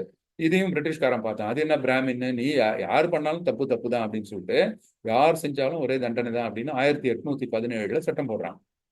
இந்த மாதிரி இன்னும் நிறைய இந்த மக்களை வந்து அடக்கி ஒடுக்கி வச்சிருக்கிறத பார்த்த உடனே பிரிட்டிஷ்காரன் அவன் வந்து இவங்க கொஞ்சம் கொஞ்சமா இவங்களுக்கு வந்து உரிமைகள் கொடுக்குறான். இவங்க எல்லாம் நிலம் வாங்கக்கூடாது. இவங்க என்னதான் இப்ப பிரிட்டிஷ்காரன் இடத்துல வந்து பட்லர் வேலை செய்வான், மிலிட்ரியில வேலை செய்வான், கொஞ்சம் பணம் கிடைக்கும், அதை வச்சுட்டு போய் ஒரு இடம் வாங்கினான்னா அந்த இடம் வாங்குறதுக்கு இவனுக்கு உரிமை கிடையாது, மனு தர்மப்படி கிடையாதுன்னு சொல்லிடுவானுங்க. அப்ப இதெல்லாம் அப்புறம் பிரிட்டிஷ்காரன் அதெல்லாம் பார்த்துட்டு சட்டமா கொண்டு வந்து யார் வேணுனாலும் இடம் வாங்கலாம் அப்படின்னு சொல்லி கொண்டு வந்த உடனே கொஞ்சம் கொஞ்சமா இவங்களுடைய லைஃப் முன்னேறு. அப்பனா இப்போ பாக்குறாங்க, இப்ப இந்த மக்கள்லாம் அப்படியே அடக்கி ஒடுக்கி வச்சிருக்கிற மக்களுக்கு வந்து இப்போ ஆஹா இந்த பிரிட்டிஷ்காரங்கிட்ட போய் சொன்னாதான்டா நமக்கு வந்து முன்னேற்றம் கிடைக்கும். இப்போ இவங்ககிட்டயாவது யாராவது சொல்லணும் அப்படின்னா அப்ப அவங்ககிட்ட போய் சொல்லணும்னா அவனுக்கு வந்து படிச்சிருக்கணும். ஏன்னா அவன் வந்து இங்கிலீஷ்ல சொன்னாதானே புரியும். அப்போ இங்க இருக்கிறவங்க பிராமணர்கள் மட்டும்தான் போய் ஸ்கூல்ல எல்லாம் படிச்சிட்டு இருக்கான். அப்போ இப்போ கொஞ்சம் கொஞ்சம் பேர் தான் இப்பதான் இவனுக்கு வந்து மிலிட்ரி ஸ்கூல்ல படிக்கிறதுக்கு பிரிட்டிஷ்காரன் சான்ஸ் கொடுத்துருக்கான். அப்போ அந்த ஸ்கூல்ல படிக்கிறவங்க யாராவது ஒருத்தர் போய் நல்லா படிச்சு பிரிட்டிஷ்காரங்கிட்ட சொல்லணும். அப்ப யார் அது சொல்றது அப்படின்னா இப்பதான் டாக்டர் அம்பேத்கர் வந்து அவருடைய படிப்பு ஃபுல்லா படிச்சு அவர் வந்து பிரிட்டிஷ்காரங்கிட்ட போய் எடுத்து சொல்றாரு, இந்த மக்கள் எல்லாம் எவ்வளவு கஷ்டப்படுறாங்க, இவங்களுக்கு வந்து காரணம் இந்த மாதிரி சாமி பேரை சொல்லி பிராமணர்கள் வந்து இவங்களை கொடுமைப்படுத்துறாங்க, நிறைய வந்து சமத்துவமே இல்லை அப்படின்னு அவங்களுக்கு. அப்போ சைமன் கமிஷன் வருது. சைமன் கமிஷன்ல போய் அவரு புகார் தெரிவிக்கிறாரு. அதுக்கப்புறம் வட்டமேசை மாநாடு நடக்குது. இதெல்லாம் வந்து கடுமையா அவர் வந்து உழைக்கிறாரு. நிறைய இந்த வரலாற்றை தேடி எடுக்கிறாரு. ஏன் இந்த மக்கள் வந்து தனியா இருக்கிறாங்க, ஏன் ஊருக்கு வெளியே இருக்கிறாங்க, ஏன் இவங்களை வந்து அவன் சேர்த்துக்க மாட்டேங்கிறான் கோயில்ல அப்படின்னு கண்டுபிடிக்கும் போது தான் தெரியுது இந்த மாதிரி இவ்வளவு விஷயம் நடந்திருக்கு. இவனுங்க சொல்ற பொய் பித்தலாட்டத்தெல்லாம் நம்பாம பகுத்தறிவோடு பேசியிருக்கிறாங்க நம்ம முன்னோர்கள். அவங்கள வந்து ராஜாக்கள் வந்து அடிச்சு விரட்டி வச்சிருக்கிறான் அப்படின்னு சொல்லி கண்டுபிடிச்சு அவர் வந்து அந்த புத்தகத்தை எழுதுறாரு. அப்புறம் இது வந்து இவங்கெல்லாம் ஆக்சுவலா இந்துக்களே கிடையாது அப்படிங்கிறத கண்டுபிடிச்சிடுறாரு. கண்டுபிடிச்ச உடனே தான் அதுக்கப்புறம் அந்த வட்டமேசை மாநாட்டுல போயிட்டு அவங்க இஸ்லாமியர்களுக்கு சீக்கியர்களுக்கெல்லாம் வந்து தனித்தனி அங்கீகாரம் கொடுக்குறாங்க. இப்ப நமக்கு வந்து சுதந்திரம் கொடுக்கும்போது ஒவ்வொருத்தருக்கும் தனித்தனி அரசியல் அதிகாரம் கொடுக்கும்போது டாக்டர் அம்பேத்கர் கேட்கிறாரு, அப்போ இஸ்லாமியர்களுக்கு சீக்கியர்களுக்கு கிறிஸ்தவர்களுக்கு கொடுக்குற மாதிரி இந்த தாழ்த்தப்பட்டவர்களுக்கு தீண்டத்தகாதவர்களுக்கும் நீங்க தனியா ஒரு அங்கீகாரம் கொடுங்க அப்படின்னு கேட்கிறாரு. அதுதான் அந்த இரட்டை வாக்குரிமையை கேட்கிறாரு. ஒரு இரட்டை வாக்குரிமையை வந்து காந்தி எதிர்க்கிறாரு. அதுக்கப்புறம் ஒரு ஒப்பந்தம் ஏற்படுது. அதுதான் வந்து பூனா ஒப்பந்தம். இந்த பூனா ஒப்பந்தத்தின்படி அவங்க என்ன சொல்றாங்க, கடைசியில சரி இடஒதுக்கீடு கொடுக்கறதுன்னு முடிவாகுது. அதன் அடிப்படையில் தான் இடஒதுக்கீடு வருது. யாருக்கு இடஒதுக்கீடு கிடைக்குது அப்படின்னா யாரெல்லாம் இந்த ஊருக்கு வெளியில ஒதுக்கப்பட்டு இருந்தாங்களோ அவங்க எல்லாம் இந்துக்களே கிடையாது, அவங்க ஒரிஜினலா புத்திஸ்ட். ஆனா அவங்க அந்த புத்திஸ்ட்னு சொன்னதுனால அவங்கள அடிச்சதுனால அவங்க வெளியில சொல்லல, மறந்துட்டாங்க நாளடைவுல. இப்ப அவங்க யாருன்னே தெரியல. ஆனா இந்துக்களாகவும் இல்ல, இந்து இல்லாமலும் இல்ல. இப்ப இஸ்லாமியர்கள் சீக்கியர்கள்னா அவங்கவுங்க தனித்தனி மதம். ஆனா இவங்க இந்து மதத்திலயும் இல்லை. அதனாலதான் இவங்க கோயிலுக்குள்ளேயும் விட மாட்டேங்கிறான். இந்துவா இருந்தா கோயிலுக்குள்ள விட்டுருணும். அப்போ உள்ளேயும் விட மாட்டேங்கிறான். ஏன்னா இவங்க இந்து மதத்தை எதிர்த்து இவங்க புரட்சி செய்தவங்க. அப்போ இவங்களை வந்து இவங்க யார் தான் அப்படின்னு பார்த்தா இவங்க எல்லாம் புத்திஸ்டுங்க அப்படின்னு கண்டுபிடிச்சிடாரு. கண்டுபிடிச்சிட்டு அதுக்கப்புறம் தான் அவங்களெல்லாம் தனியா ஒரு லிஸ்ட் போடுறாங்க. யாரெல்லாம் இந்த மாதிரி இந்து மதத்துல இல்லாதவங்க ஆனா புத்திஸ்டுகளா ஒரிஜினலா இருந்தவங்க அப்படின்னு சொல்லி ஒரு லிஸ்ட் எடுத்த உடனே அந்த லிஸ்டுக்கு பேர் தான் பட்டியல். இப்ப பட்டியல் இனம் அப்படின்னு சொல்றோம் இல்லையா, அந்த பட்டியல்னா என்ன அப்படின்னா இந்துக்கள் அல்லாதவர்கள், ஒரிஜினல் பூர்வீகமா பௌத்தர்கள் அப்படின்னு சொல்லி எந்தெந்த ஜாதி ஒவ்வொன்றும் ஜாதி ஜாதியா இருக்கும். அந்தந்த ஜாதிகளில் இருக்கிறவங்க எல்லாம் இந்துக்கள் கிடையாதோ அதெல்லாம் ஒரு லிஸ்ட் எடுத்து அவங்களுக்கு தான் இந்த இடஒதுக்கீடை கொடுக்குறாரு. இடஒதுக்கீடு கொடுத்துட்டு அப்பதான் டாக்டர் அம்பேத்கர் சொல்றாரு, நான் ஒரு இந்துவாக பிறந்துட்டேன், ஆனா நிச்சயமா ஒரு இந்துவா சாக மாட்டேன், ஏன்னா நான் இந்துவே கிடையாது அப்படின்னு சொல்லிட்டு அதுக்கப்புறம் அந்த புக்கை எழுதுறாரு. அந்த untouchables who they were and why they became untouchables அப்படின்னு சொல்லிட்டு தான் அதுக்கப்புறம் தான் அவர் என்ன பண்றாரு, அப்போ நம்ம என்னதான் சட்டத்துல வந்து ஒரு சமத்துவத்தை எழுதி வச்சா கூட இங்க அடிப்படையில பார்த்தா இவங்க எல்லாம் இந்துக்களே கிடையாது. அதனாலதான் அவன் இந்து கோயிலுக்குள்ள விட மாட்டேங்கிறான். இது தெரியாம நம்ம மக்களும் போய் இந்துக்களோட மோதிக்கிட்டு இருக்காங்க.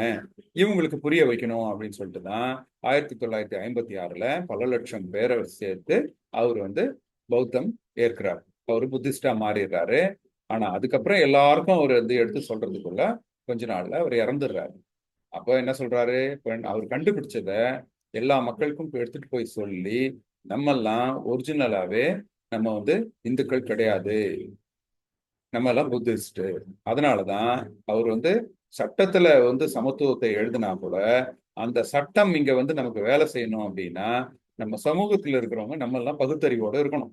நம்ம சாமியை நம்பிக்கிட்டு இருந்தோம் அப்படின்னா அப்ப என்ன ஆகுது, சாமி பேரை சொல்லி நான் மேல நீ கீழே அப்படின்னு அவன் சொல்றான். அப்போ புத்தருடைய போதனைகளை நம்ம எடுத்துட்டு நம்ம எல்லாம் இந்துக்கள் கிடையாது, நம்ம எல்லாம் புத்திஸ்டுகள் அப்படின்னு தலித்துகள் உணர்ந்தா மட்டும்தான் சட்டத்துல எழுதியிருக்கிற அந்த சமத்துவம் இவங்களுக்கும் சமமா கிடைக்கும் அப்படின்னு சொல்றாரு.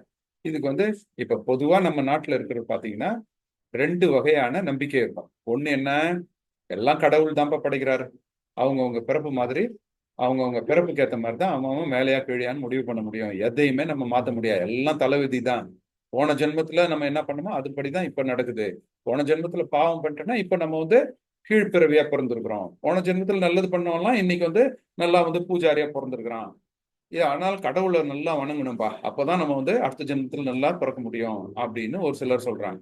ஆனா ஒரு சிலர் என்ன சொல்றாங்க, அதெல்லாம் கிடையாது, இதெல்லாம் தலையெழுத்து எழுத்துலாம் ஒண்ணும் கிடையாது, பிறப்புனால எல்லாரும் சமந்தாங்க, எங்க சாமியா நம்மளெல்லாம் படைக்குது, நம்ம அம்மா வயிற்றுல இருந்தானே பிறக்கிறோம், நம்ம என்ன நடத்துக்கிறோமோ அது மாதிரிதான் நம்மளுடைய தகுதி இருக்கும். நம்ம நல்லது செஞ்சா நல்லது நடக்க போகுது, கெட்டது செஞ்சா கெட்டது நடக்க போகுது. இதுல என்ன போன ஜென்மம் அப்படி எல்லாம் ஒண்ணும் கிடையாது, இங்க சாமி எல்லாம் கிடையாது, எல்லாமே நம்ம மாத்திடலாம். இன்னைக்கு ஏழையா இருக்கிறோம், நாளைக்கு பணக்காரன் ஆவான். அதனால எல்லாமே நம்ம கையில தான் இருக்குது அப்படிங்கிற ஒரு நம்பிக்கை கொடுக்கறது இன்னொரு தத்துவம். இந்த 2 தத்துவத்துல இந்த 2 தத்துவத்துக்கு தான் சண்டையே எப்பயுமே. நம்மளாம் என்ன பண்றோம், நம்ம எல்லாரும் சமம், பிறப்பினால் எல்லாரும் சமம் அப்படின்னு நம்ம சொல்றோம். ஆனா ஒரு சிலர் என்ன சொல்றாங்க, அதெல்லாம் கிடையாது, இதெல்லாம் சாமி எங்களை உயர்வா படைச்சிருக்கு, உங்களை கீழே படைச்சிருக்குன்னு சொல்றான். அவன் நம்ம கிட்ட அவன் நம்ம சொல்றத அவன் ஏத்துக்க மாட்டேங்கிறான், அவன் சொல்றத நம்ம ஏத்துக்க மாட்டேங்கிறோம். அப்ப 2 பேரும் வெவ்வேறு. ஆனா நம்ம என்ன பண்றோம், அவனுடைய மதத்துல இருந்துகிட்டு அவனை எதிர்த்து பேசிக்கிட்டு இருக்கோம். நம்ம எல்லாம் தனி, நம்ம எல்லாம் புத்தர் சொன்னதை ஃபாலோ பண்றோம், நம்ம எல்லாம் புத்திஸ்ட் அப்படின்னு தெரிஞ்சோம்னா நம்ம தனியா இருந்துட்டு போறோம். அவங்க கூட போய் சண்டை போட வேண்டிய வேலை இருக்காது, மல்லு கட்ட வேண்டிய வேலை இருக்காது. ஏன்டா இவன் நம்மளை வெளியே அனுப்புறான் அப்படின்னு நம்ம குழப்பத்திலே நம்ம வாழ்க்கையை ஓட்டிட்டு இருக்க வேண்டிய அவசியம் இருக்காது. அப்போ நம்ம ஆக்சுவலா என்ன பண்றோம் அப்படின்னா, நம்ம இந்துக்களே கிடையாது அப்படிங்கிறத புரிஞ்சுக்கணும். நம்ம அதை தெரிஞ்சுக்காததுனால்தான் நம்ம டாக்டர் அம்பேத்கர் கூட நம்ம இப்ப என்ன பண்றோம், அவரே நம்ம ஒரு சாமியை எடுக்க ஆரம்பிச்சிட்டோம் இப்பெல்லாம்.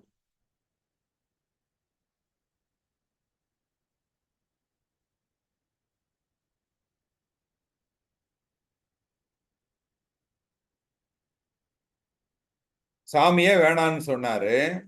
சாமி தான் நம்மளெல்லாம் இந்த மாதிரி மேலையும் கீழையும் வச்சு அது மாதிரி ஒரு பொய்யான ஒரு பிரச்சாரத்தை செஞ்சுக்கிட்டு இருக்கு அப்படின்னு சொல்றவரை நம்ம என்ன பண்றோம், முட்டாள்தனமா அவரையே சாமி ஆக்கிக்கிட்டு நம்ம இன்னமும் அதே சாமி நம்பிக்கையில இருக்கிறோம். அப்புறம் எப்படிதான் விடுதலை அடைய முடியும்? எவ்வளவுதான் படிச்சாலும், நம்ம எவ்வளவுதான் சம்பாரிச்சாலும், அதனால்தான் நம்ம படிச்ச பட்டியல் இனத்தை சேர்ந்தவங்க என்ன பண்றாங்க, போட்டு போய் கோயில்ல போய் பணத்தை கொடுத்துறான்.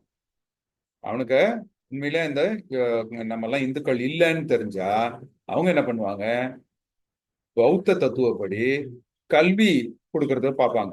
அவன் ஸ்கூல் கட்டுவான். ஒரு புத்திஸ்ட் தான் அடுத்த தலைமுறையை படிக்க வைக்கணும்னு நினைப்பான். ஒரு இந்து என்ன நினைப்பான், அடுத்த தலைமுறையை கோயில் கட்டிட்டு அங்க போயிட்டு கும்பிட வைப்போம்னு நினைப்பான். அப்ப இதுக்கு 2த்துக்கு வித்தியாசம் இருக்குல்ல. அப்போ நம்ம மக்கள்லாம் என்ன, பாபா சாஹேப் டாக்டர் அம்பேத்கரை நம்ம எல்லாருமே நேசிக்கிறோம். நம்ம இருதயத்துல வச்சிருக்கோம், அவரு ஹார்ட் மாதிரி அப்படின்னு நினைக்கிறோம். ஆனா அவர் சொல்றது எதையுமே நம்ம மூளைக்கு கொண்டு போறது கிடையாது. ஆக்சுவலா அவர் சொல்றது எல்லாத்தையுமே நம்ம மூளைக்கு கொண்டு போயிட்டோம் அப்படின்னா அப்போ நம்ம உண்மையிலே இந்த நாட்டுல நம்ம ஈக்குவலா இருக்க முடியும். அப்போ நம்ம என்ன பண்ணோம்னா தொடர்ந்து நம்ம இதெல்லாம் பாபா சாஹேப் டாக்டர் அம்பேத்கர் சொன்ன அந்த விஷயங்களை நம்ம படிக்கணும். அதை நம்ம யாருன்னா நம்மளுடைய பெரியவங்க இதை படிச்சுட்டு நமக்கு சொல்றாங்கன்னா நம்ம அதை கேட்டுக்கணும். கேட்டுட்டு பாபா சாஹேப் டாக்டர் அம்பேத்கர் என்ன சொல்றாரு அப்படின்னா, நம்ம இந்த இந்து மத கடவுள்களை நம்பிட்டு அதை வணங்குறதுனால நம்ம ஒன்றும் பெரிய ஆளாயிட முடியாது. நம்ம வந்து அந்த மதமே கிடையாது, நம்ம எல்லாம் பகுத்தறிவோட யோசிக்கிறவங்க, நம்ம வந்து எல்லாரும் சமம்னு பேசுறவங்க, அதனாலதான் அவனுக்கு நம்மள பிடிக்க மாட்டேங்குது, அதனாலதான் அவனை நம்ம தள்ளி வைக்கிறான். இப்போ வந்து யாராவது நீ எஸ்சி பையனா அப்படின்னா, ஆமா நான் எஸ்சி தான். ஏன்? ஏன்னா நான் வந்து சமத்துவம் பேசுறவன். நான் வந்து நீ சொல்ற மாதிரி உனக்கு வந்து சாமி தான் படைச்சிருக்கு, ஒருத்தனை மேல படைச்சிருக்கு, ஒருத்தனை கீழே படைச்சிருக்குங்கிற பொய்யை வந்து நான் நம்புறது கிடையாது. யாரெல்லாம் இந்த மாதிரி நம்பாம பகுத்தறிவு பேசினாங்களோ அவங்களெல்லாம் கணக்கு எடுத்து ஒரு பட்டியல் போட்டான்டா, அந்த பட்டியல் தான் ஷெட்யூல் காஸ்ட். அந்த காஸ்ட்ல தான் நான் இருக்கிறேன். நான் வந்து பகுத்தறிவு பேசுறேன், உன்னை விட அறிவாளி அப்படின்னு நம்ம சொல்லலாம். அதனாலதான் நாங்க வந்து டாக்டர்ஸ் எல்லாமே நாங்க இப்போ வந்து பௌத்தம் ஏற்றோம். பௌத்தம் ஏற்றுட்டு அதுக்கப்புறம் நாங்க வந்து எல்லாருக்கும் இந்த செய்தியை நம்ம சொல்லிட்டு இருக்கோம். அப்ப எங்களுடைய செயல்பாடு எப்படி இருக்கு அப்படின்னா, நம்ம வந்து நாங்கெல்லாம் போய் கோயிலுக்கெல்லாம் போறது கிடையாது, யாரையும் வணங்குறது கிடையாது, யாரும் மேல கீழேன்றத நம்புறதும் கிடையாது. ஏன்னா நம்ம வந்து புத்தர் நமக்கு சொல்லியிருக்கிறாரு எல்லாமே ஈக்குவல். அப்ப நம்ம பௌத்த தத்துவத்தை பின்பற்றோம், நம்ம ஏன் போயிட்டு கோயில்ல உட்காந்துறோம்? அப்ப நான்லாம் இந்துவே கிடையாதுன்னு சொல்லிட்டு நான் வந்து இப்ப எழுதி கொடுத்துட்டு இப்ப நான் வந்து புத்திசமா மாறிட்டேன். இப்ப என்னுடைய ஃபேமிலி எல்லாருமே நாங்கெல்லாம் புத்திஸ்ட். புத்தருடைய போதனைகளை நம்ம பின்பற்றுவோம். அப்போ நம்ம இப்ப யாரு அப்படிங்கிறது நமக்கு தெரிஞ்சிச்சா? ஆதி காலத்துல பூர்வகுடி மக்கள் இருந்தாங்க, அவங்க பேர் நாகர்கள் அல்லது திராவிடர்கள்னு. அப்புறம் ஆரியர்கள் படையெடுத்து வந்தாங்க. படையெடுத்து வந்தவன் என்ன பண்ணிட்டான், இங்க இருக்கக்கூடிய மக்கள் எல்லாம் அடிமைப்படுத்திட்டான். வர்ணாசிரமம்னு சொல்லிவிட்டான். எல்லாம் வந்து பிராமின், சத்திரியன், வைசியன், சூத்திரன் சொல்லி 4 பேர், அதுல நீங்க எல்லாம் சூத்திரர்கள், பூர்வகுடி மக்கள், நீங்க எல்லாமே வேலை செய்யணும்னு சொல்லி கொடுமைப்படுத்தி வச்சிருந்தாங்க. இப்ப நம்ம எல்லாம் படிக்கிறோம் இல்லையா, ஆங்கிலேயர்கள் வந்து நம்மளை அடிமைப்படுத்திட்டாங்க பயங்கரமா. அதுக்கு முன்னாடி ஆரியர்கள் வந்து நம்மளை அடிமைப்படுத்திட்டாங்க. அடிமையா இருந்தோம்னா அப்ப ஆரியர்கள் கிட்ட இருந்து யார் சுதந்திரம் வாங்கி கொடுத்ததுன்னா புத்தர் வாங்கி கொடுத்துட்டாரு. அப்புறம் என்ன பண்ணிட்டாங்க, புத்தரையும் வந்து அழித்து விட்டு மறுபடியும் பிராமணர்கள் வந்துட்டாங்க. அந்த பிராமணர்கள் கிட்ட இருந்து திருப்பி நமக்கு சுதந்திரம் யார் வாங்கி கொடுத்தாங்கன்னா ஆங்கிலேயர்கள் காலத்துல டாக்டர் அம்பேத்கர் வாங்கி கொடுத்துட்டாரு. அப்போ அந்த சுதந்திரத்தில் தான் நம்ம இப்ப இருக்கிறோம். ஆனா நம்ம என்ன பண்றோம், பின்னாடி நோக்கி நேரா போயிட்டு இருக்கிறோம். எங்க அவன் வந்து ஆரியர்கள் முதல்ல வரும்போது நமக்கு என்ன சொல்லி அடிமைப்படுத்தினா, சாமி இருக்குடா, சாமி தான் உன்னை மேலையும் கீழையும் படிச்சிருக்கு அப்படின்னு சொல்லி அடிமைப்படுத்தினா இல்லையா, அதையே இப்போ நம்ம திருப்பி அங்க போய்கிட்டு இருக்கோம். அப்போ நம்ம வண்டி பாபா சாஹேப் டாக்டர் அம்பேத்கர் மேல இழுத்துட்டு வந்த வண்டியை நம்ம இப்ப என்ன பண்ணிட்டு இருக்கோம், பின்னாடி இழுத்துட்டு போயிட்டு இருக்கிறோம். அப்போ கொஞ்சமாச்சும் நம்ம அறிவோட வேலை செஞ்சோம் அப்படின்னா அந்த வண்டி மேல போகலனாலும் பரவாயில்ல, அட்லீஸ்ட் கீழே போகாம நம்ம பார்த்துக்க முடியும். இப்ப இந்து மதத்துல மட்டும்தான் நம்ம எல்லாம் பாக்குறோம். இதெல்லாம் டாக்டர் அம்பேத்கர் சொன்ன கருத்துக்களை தான் நான் இப்ப சொல்லிட்டு இருக்கிறேன். இந்து மதத்துல ஒருத்தன் மேல ஒருத்தன் கீழேன்னு இருக்கும். ஒரு சில ஜாதிகள் சேர் போட்டு பக்கத்துல உட்காரலாம், ஒரு சில ஜாதிகள் கீழே தான் உட்காரலாம். ஆனா வேற மதங்கள்ல அப்படி கிடையாது. இப்ப இதே அந்த இந்துவை ஒரு இஸ்லாமியர் பார்க்க வந்தா பக்கத்துல சேர் போட்டு உட்காருவார். ஒரு புத்திஸ்ட் பார்க்க வந்தாருன்னா பக்கத்துல சேர் போட்டு உட்காருவார். ஒரு கிறிஸ்டியன் வந்தாருன்னா பக்கத்துல சேர் போட்டு உட்காருவார். ஆனா அதே மதத்துல இருக்கிறவங்க, அவன் தாழ்ந்த ஜாதியா இருந்தா, அதாவது அவன் வந்து சூத்திரன் பிசியா இருந்தா அவன் தரையில் தான் உட்காரணும், எஸ்சியா இருந்தா அவன் நின்றுகிட்டு இருக்கான். இப்படிதான் இருக்கும். அப்போ இதுக்கெல்லாம் என்ன காரணம்ங்கிறது நமக்கு தெரிஞ்சிச்சு. பாபா சாஹேப் டாக்டர் அம்பேத்கர் அதனாலதான் பௌத்தம் கொடுத்திருக்கிறாரு. அந்த பௌத்தம் ஏற்ற பிறகு கூட நம்ம மறுபடியும் புத்தரிய கோயில சாமியான்னு நினைச்சிடக்கூடாது. புத்தர் நமக்கு வந்து ஒரு அறிவு ஆசான். அதனால நீங்க வந்து அறிவாலயம்னு வச்சிருக்கீங்க, வேலூர் பொய்கை அறிவாலயம், அறிவு ஆசான், புத்தருடைய அறிவு ஆலயம். அது வந்து நமக்கு புத்தர் வந்து ஒரு ஆசான். அப்போ டாக்டர் அம்பேத்கர் வந்து 22 உறுதிமொழிகள் நமக்கு கொடுத்திருக்கிறாரு. நம்ம வந்து கடவுள் எல்லாம் வணங்கக்கூடாது, நம்ம வந்து புத்தருடைய போதனைகளை பின்பற்றணும், ஒழுக்கமா நடந்துக்கணும் அப்படின்னு நம்ம பாபா சாஹேப் டாக்டர் அம்பேத்கர் வழியில பௌத்தம் ஏற்றோம். அந்த பௌத்த தத்துவங்கள் படி நடந்தோம் அப்படின்னா நம்ம வந்து உண்மையிலே இந்த நாட்டுல சமத்துவத்தோடு இருக்க முடியும். நல்லா படிக்கணும், நம்ம ஒழுக்கமா இருக்கணும், நல்லா சம்பாதிக்கணும், நம்ம அதை நம்மளுடைய சமூகத்துக்காக முன்னேற்றத்துக்காக நம்ம யோசிக்கணும். இந்து மதத்துல கொண்டு போயிட்டு திருப்பி சாமி தான் நம்மளை படைச்சிருக்கு, அது மேல படிச்சிருக்கு கீழே படிச்சிருக்குன்னு சொல்லிட்டு அங்க போய் வணங்கிக்கிட்டு நம்ம சேர்த்து வச்சு சம்பாதிக்கிறதெல்லாம் கொண்டு போய் அந்த கோயில் உண்டியல்ல கொட்டிக்கிட்டு இருந்தோம் அப்படின்னா நம்மளால நம்ம சமூகம் முன்னேற்றவே முடியாது. இதுதான் என்னுடைய செய்தி. ஸோ இணைந்து கேட்டுக்கிட்டு இருந்த எல்லா குழந்தைகளுக்கும் என்னுடைய நன்றியை தெரிவிச்சுக்கிறேன். வாய்ப்பு கொடுத்த உபாசகர் தினகரன் அவர்களுக்கும் என்னுடைய நன்றி.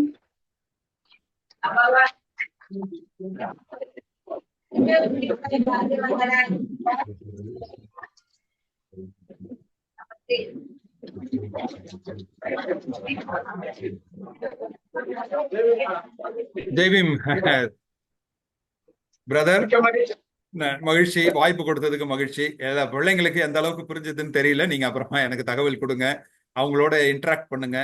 நம்ம ஒரு சமூகத்தை அறிவார்ந்த சமூகமா, சுதந்திர சிந்தனையோட இருக்கக்கூடிய சமூகமா நீங்க கொண்டு போயிட்டு இருக்கீங்க. வாழ்த்துக்கள். இவ்வளவு பேர் இந்த ஒரு கல்வி திருவிழான்னு நடத்துறீங்க. அங்கங்க கோயில்ல தீமிதி திருவிழா நடக்கும், ஆனா ஒரு கல்வி திருவிழா பாக்குறோம் அப்படின்னா அதுதான் வந்து பௌத்தம் கொடுக்கிற பகுத்தறிவு. அதை நீங்க குழந்தைகளுக்கு கடத்திக்கிட்டு இருக்கீங்க. உண்மையில ரொம்ப சந்தோஷம். ஜெய்பீம், நமோ புதாய. நன்றி. ஜெய்பீம் திருப்பள்ளி கூட்டமைப்பின் சார்பாகவும் மாணவர்கள் சார்பாகவும் நெஞ்சார்ந்த நன்றியை செலுத்துவார். நன்றி. ஜெய்பீம். நன்றி. நன்றி. ஜெய்பீம்.